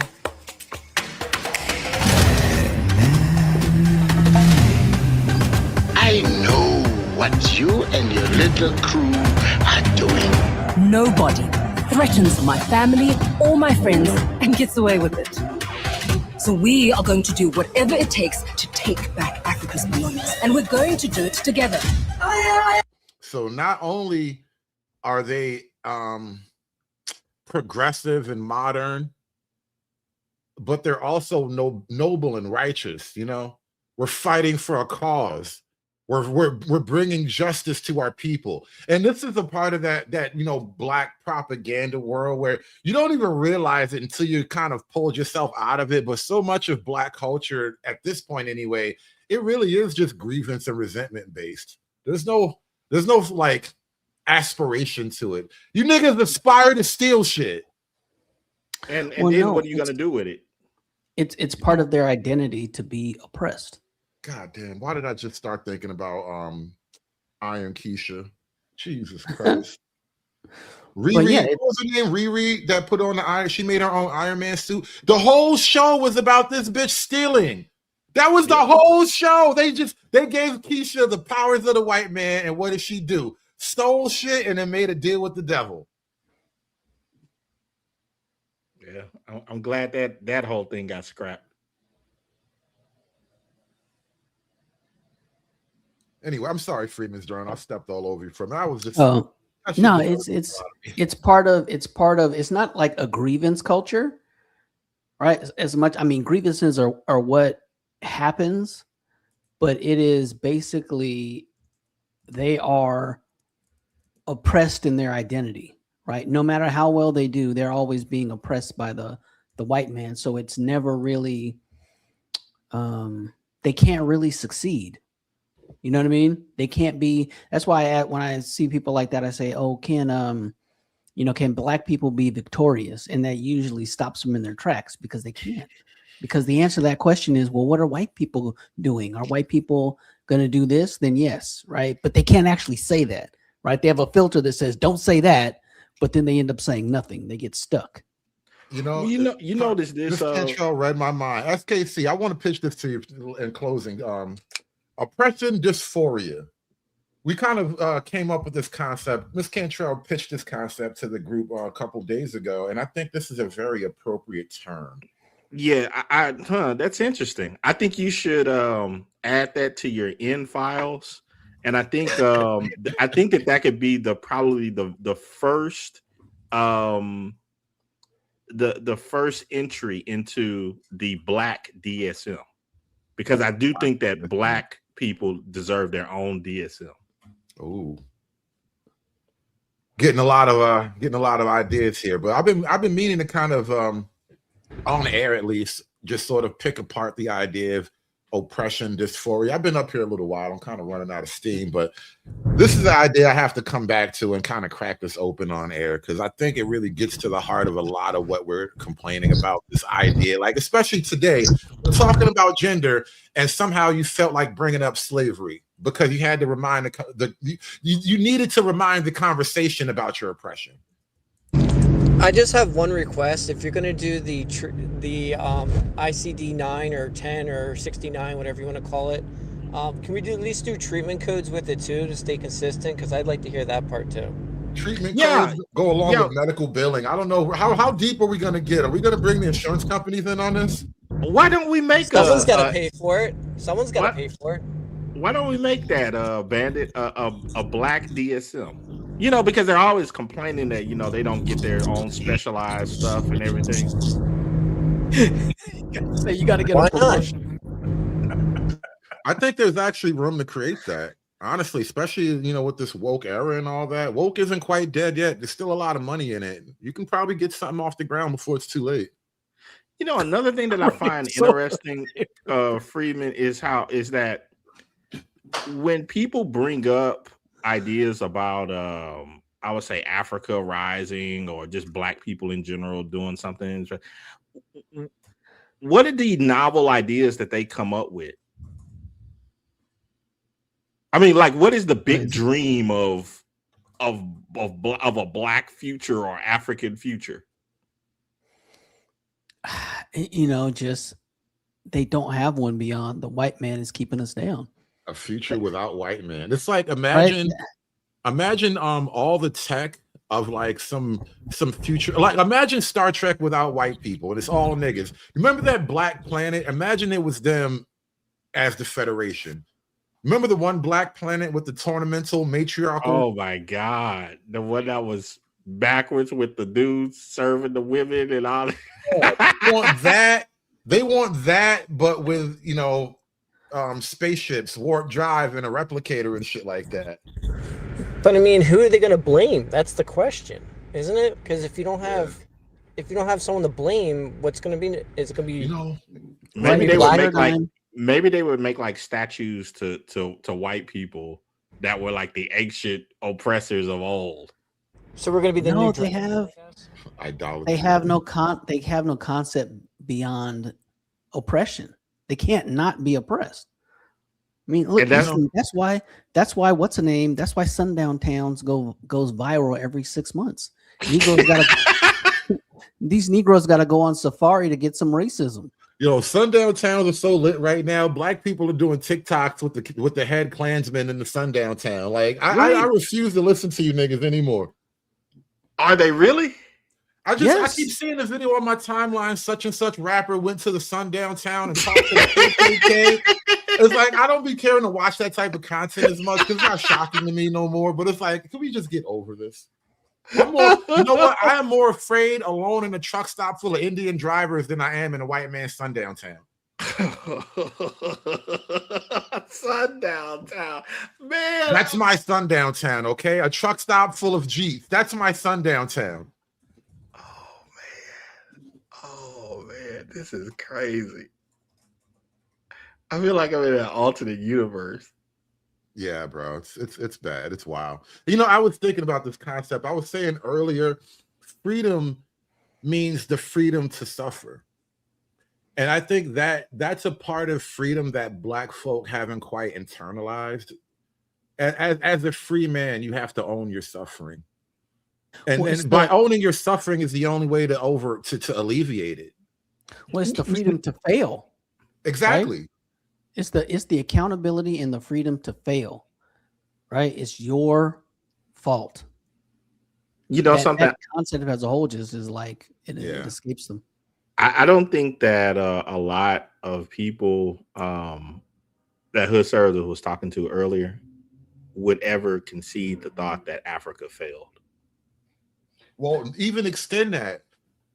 Post-civil rights, because I would argue pre-civil rights, we hadn't failed. We were kind of on the up. By all real metrics, we were on the up. I mean, considering that my grandmother knew slaves when my grandmother was born in 1929, and one day I just did the math, and it occurred to me, Grandma, did you actually know anybody who used to be a slave? And she says to me, oh yeah, one of my aunties used to work for this one family, and she literally described it as work, which takes the blow off this whole concept. But we went from that to you niggas got spinning rims now. Like, shut the fuck up about your problems.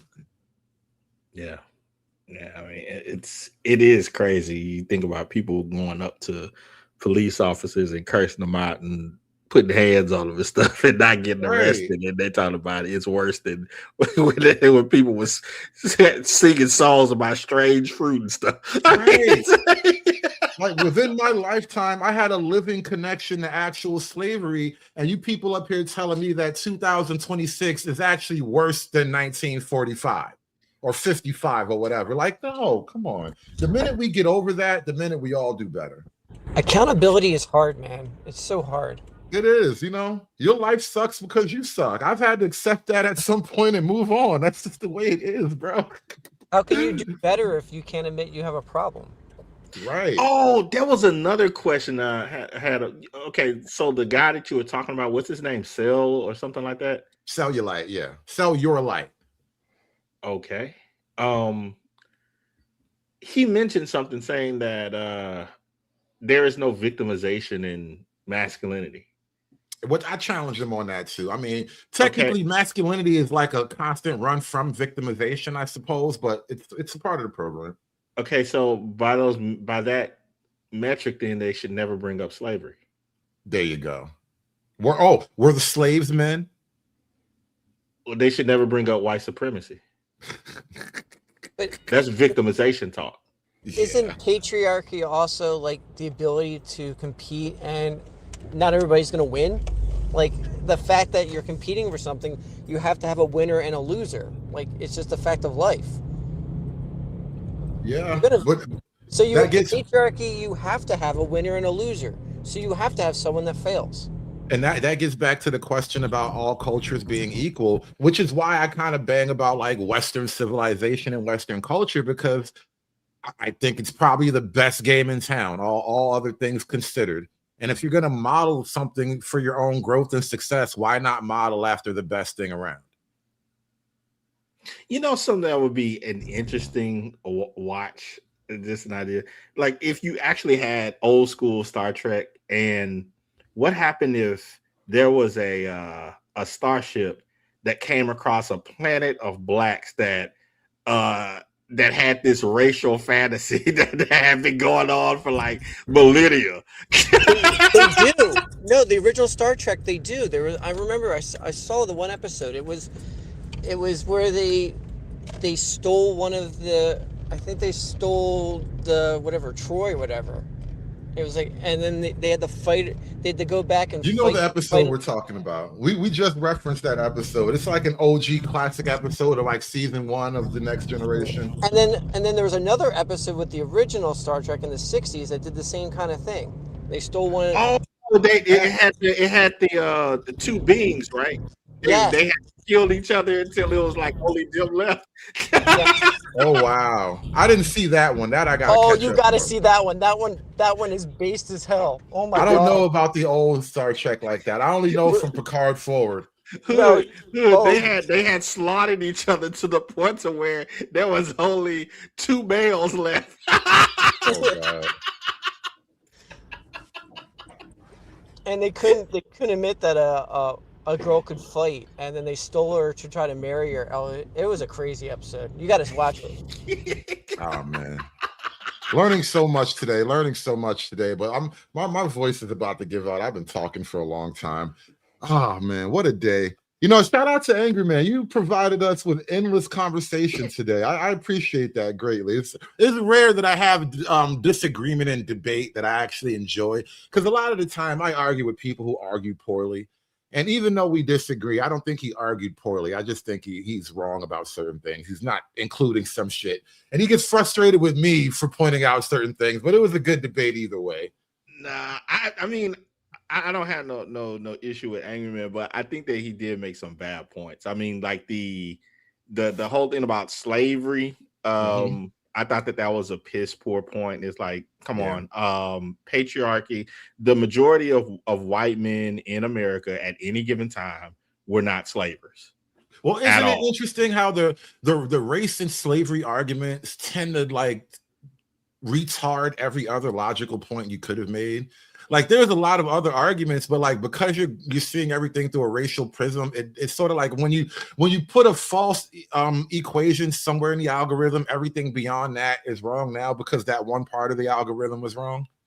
Well, I think that's by a product of skating too close to feminism, because Black feminists were the ones that tried to equate what they were going through with slavery.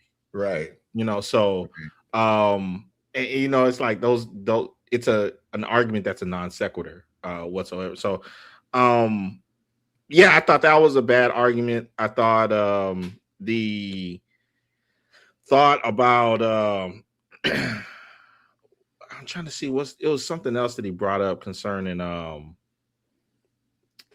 the idea that the white patriarchy is just violent and abusive and all that. Like the overblown charges of patriarchy. They charge patriarchy with way too many abuses. And I swear, you're talking about the Muslims, bro. You're not talking about the baseline white Christian Western culture. Yeah, there's been. Sorry, go ahead. No, there's been so much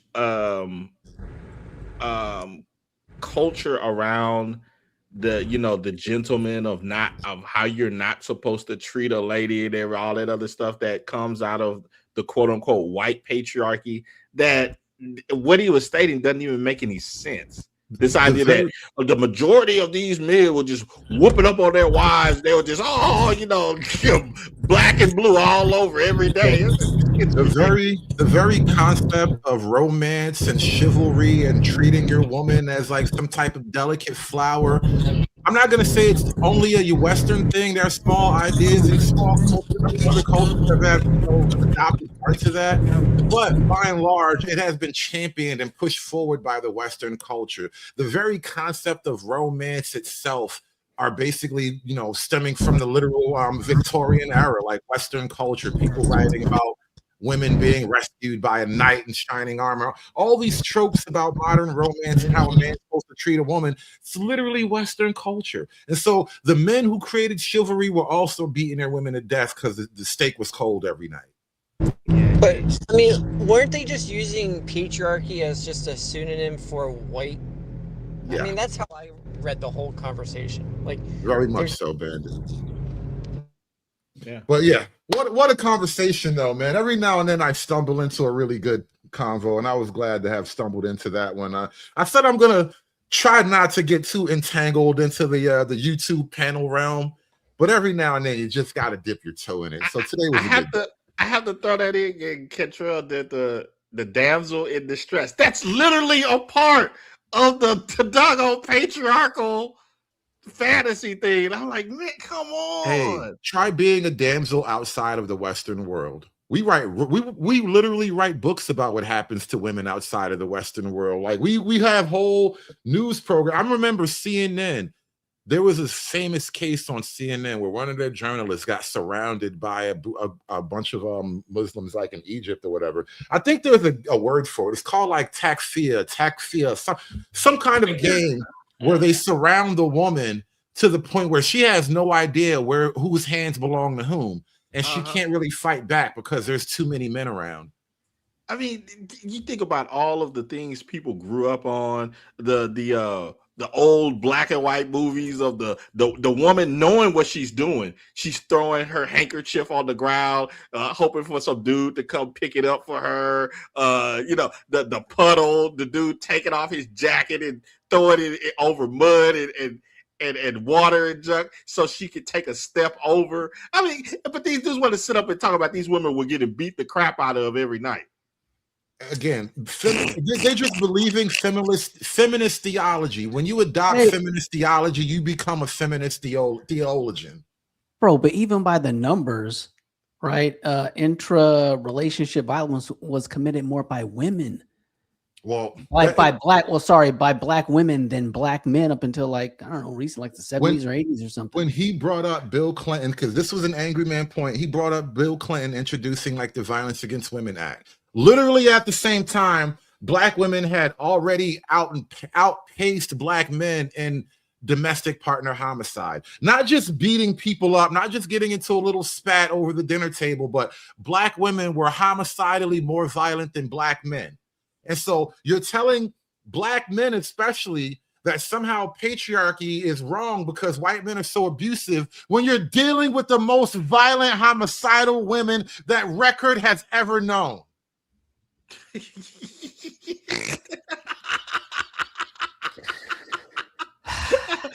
There it is. But if she respect me, yeah, you just want to be respected without the muscle. How you gonna get respected without the muscle, nigga? Like, come on. I think this one requires a bigger stick. Rule of thumb, I'm telling you. You need to make that thumb shit real. I don't have enough thumbs. Well, that's my problem. I don't have enough thumbs. I can't measure. That one was another one. I was like, where this dude coming up with this? Everybody knew the rule of thumb it's not real. That wasn't a codified law. What are we talking about? Yeah. A lot of mythology, though. You know, as much as we have community mythology, I think feminist mythology is another realm of like fruitful endeavor. You could probably pull a lot of great content pulling apart feminist mythology. I remember Karen Strawn. She doesn't really do much work anymore, but Karen Strawn was big on YouTube like 10 years ago. She had a lot of great videos just breaking down the lies of feminist mythology and stuff like the rule of thumb and the actual practices around domestic violence laws. And because quite often men were being abused by their wives and there was no punishment for their wives. Like men would just be embarrassed. Like if it was 1830 or whatever, or 1870, and you're like in Britain and your wife was abusing you, you just had to eat that shit, bro. So like people have no idea what real history is because feminists been giving you theology for all this time. Wait, around what time you had to eat it? Well, I'm just saying roughly in the 1800s, I'm arguing. I think the phrase for it was like the Shivington Ride, if I'm not mistaken. But basically, if you were a man who was being abused by your wife, like the community might abuse you too. Like they would actually really frown on you if you were being, cucked by your wife or whatever, which raises the argument that men were just not abusing the hell out of women like that. Well, I mean, look at even during war, like World War I, they were putting the white feathers. The white feathers on people that couldn't go to war just because of a disability or were not even their fault, or they were deemed too valuable in the home front. because they were running the business or whatever that was making the munitions, and they would get white feathers on them because women do what women do. I mean, shout out to Cellulite. We had to review the convo. It was all in good fun. Shout out to you and Angry Man. I appreciate the back and forth, bro. Here's another thought about that whole what's that, the rule of thumb thing, or the women getting to beat the crap out of and everything. Back then, you had more of a I would say white knighting that was going on. If a dude saw someone beating up on a woman, that they would beat the crap out of the dude. The very concept of a white knight is literally white Western culture. Like, exactly. You niggas in the jungle don't white knight. Y'all be cutting titties off in civil wars and shit, bro. Stop. Heck, you niggas don't be white knighting in the African continent. Stop. Was it part of the quote unquote? Because if people want to just throw in this racial concept on patriarchy and all this other stuff, aren't in some different places in Africa the patriarchy gets rid of, they do like some sort of female genitalia, cutting some stuff off. So those are the Somalis. I'm not sure how much of that is pure Arabic culture or they just really go hard like that with their women. I've never seen a group of niggas go so hard with their women that they literally sew the coochie back up.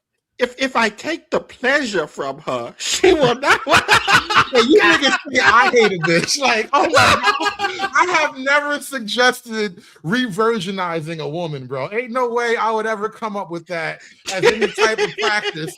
But you niggas talk about these white men, you Western patriarchs. You ain't never tried to revirginize a broad, bro. Stop. Now, hear me out here. What happens if when they go to heaven, they get the 72 virgins? It's just that they just get sewn back up once again, and it's just one person, but she's done it with everybody else.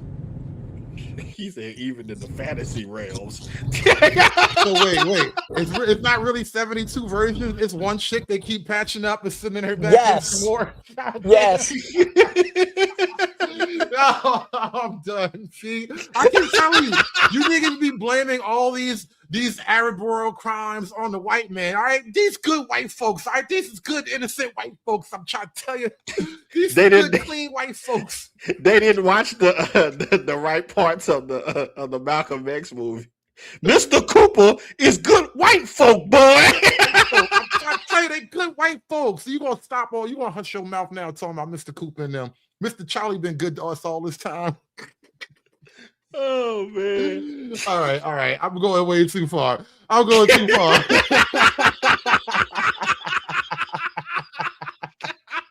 Toby be good nigga for massa. Good nigga. Don't send Toby away. Oh, don't send conservative away. All right, I'll be good. I promise. Wow. But really though, this painting everything through the lens of slavery and stuff, man. That has to be a part of a new DSM. It needs to be. All right, so we got the Black DSM, and then we got feminist mythology. All right, I got to crack the code on these two things, man. Maybe tomorrow afternoon or something, we'll come back with one of these topics. Actually, no, we got to do oppression dysphoria. I'm gonna like feed this to Chat GPT and see if I can pull up some supporting evidence to flesh out the argument. But oppression dysphoria. Yeah, as a working hypothesis.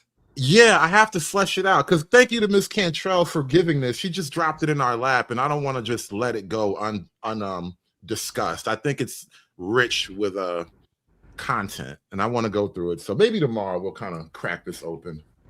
He said victimhood identity. Oh man, but we gotta get up out of here. Oh, Bandit, SKC's on Rumble. You got to follow him on Rumble, man. SKC don't love us over here no more on the YouTube streets. Hey, I just asked Glock to discuss oppression dysphoria. Discuss as a concept. Interesting. I already know. I don't even want to spoil it. I'm going to come back. You know what? That's another thing. Chat GPT versus Grok. Because I keep hearing Chat GPT is just naturally biased, whereas like Grok is a little more based maybe. But even Grok is... Yeah, Well, Grok. I think all AI is neutered, but I like Grok. I use Grok a lot, but I'm always on Twitter. ChatGPT is now a Microsoft product that went to shit. So use Grok. All right. Well, guys, listen, we're gonna end this one right here, man. Appreciate you guys coming out today. It's been a fun convo. I hit a woman for the first time in my life, and I'm having fun. But thank you so much for coming up. Freeman's Journal, SKC, Bandit. Who else was up here?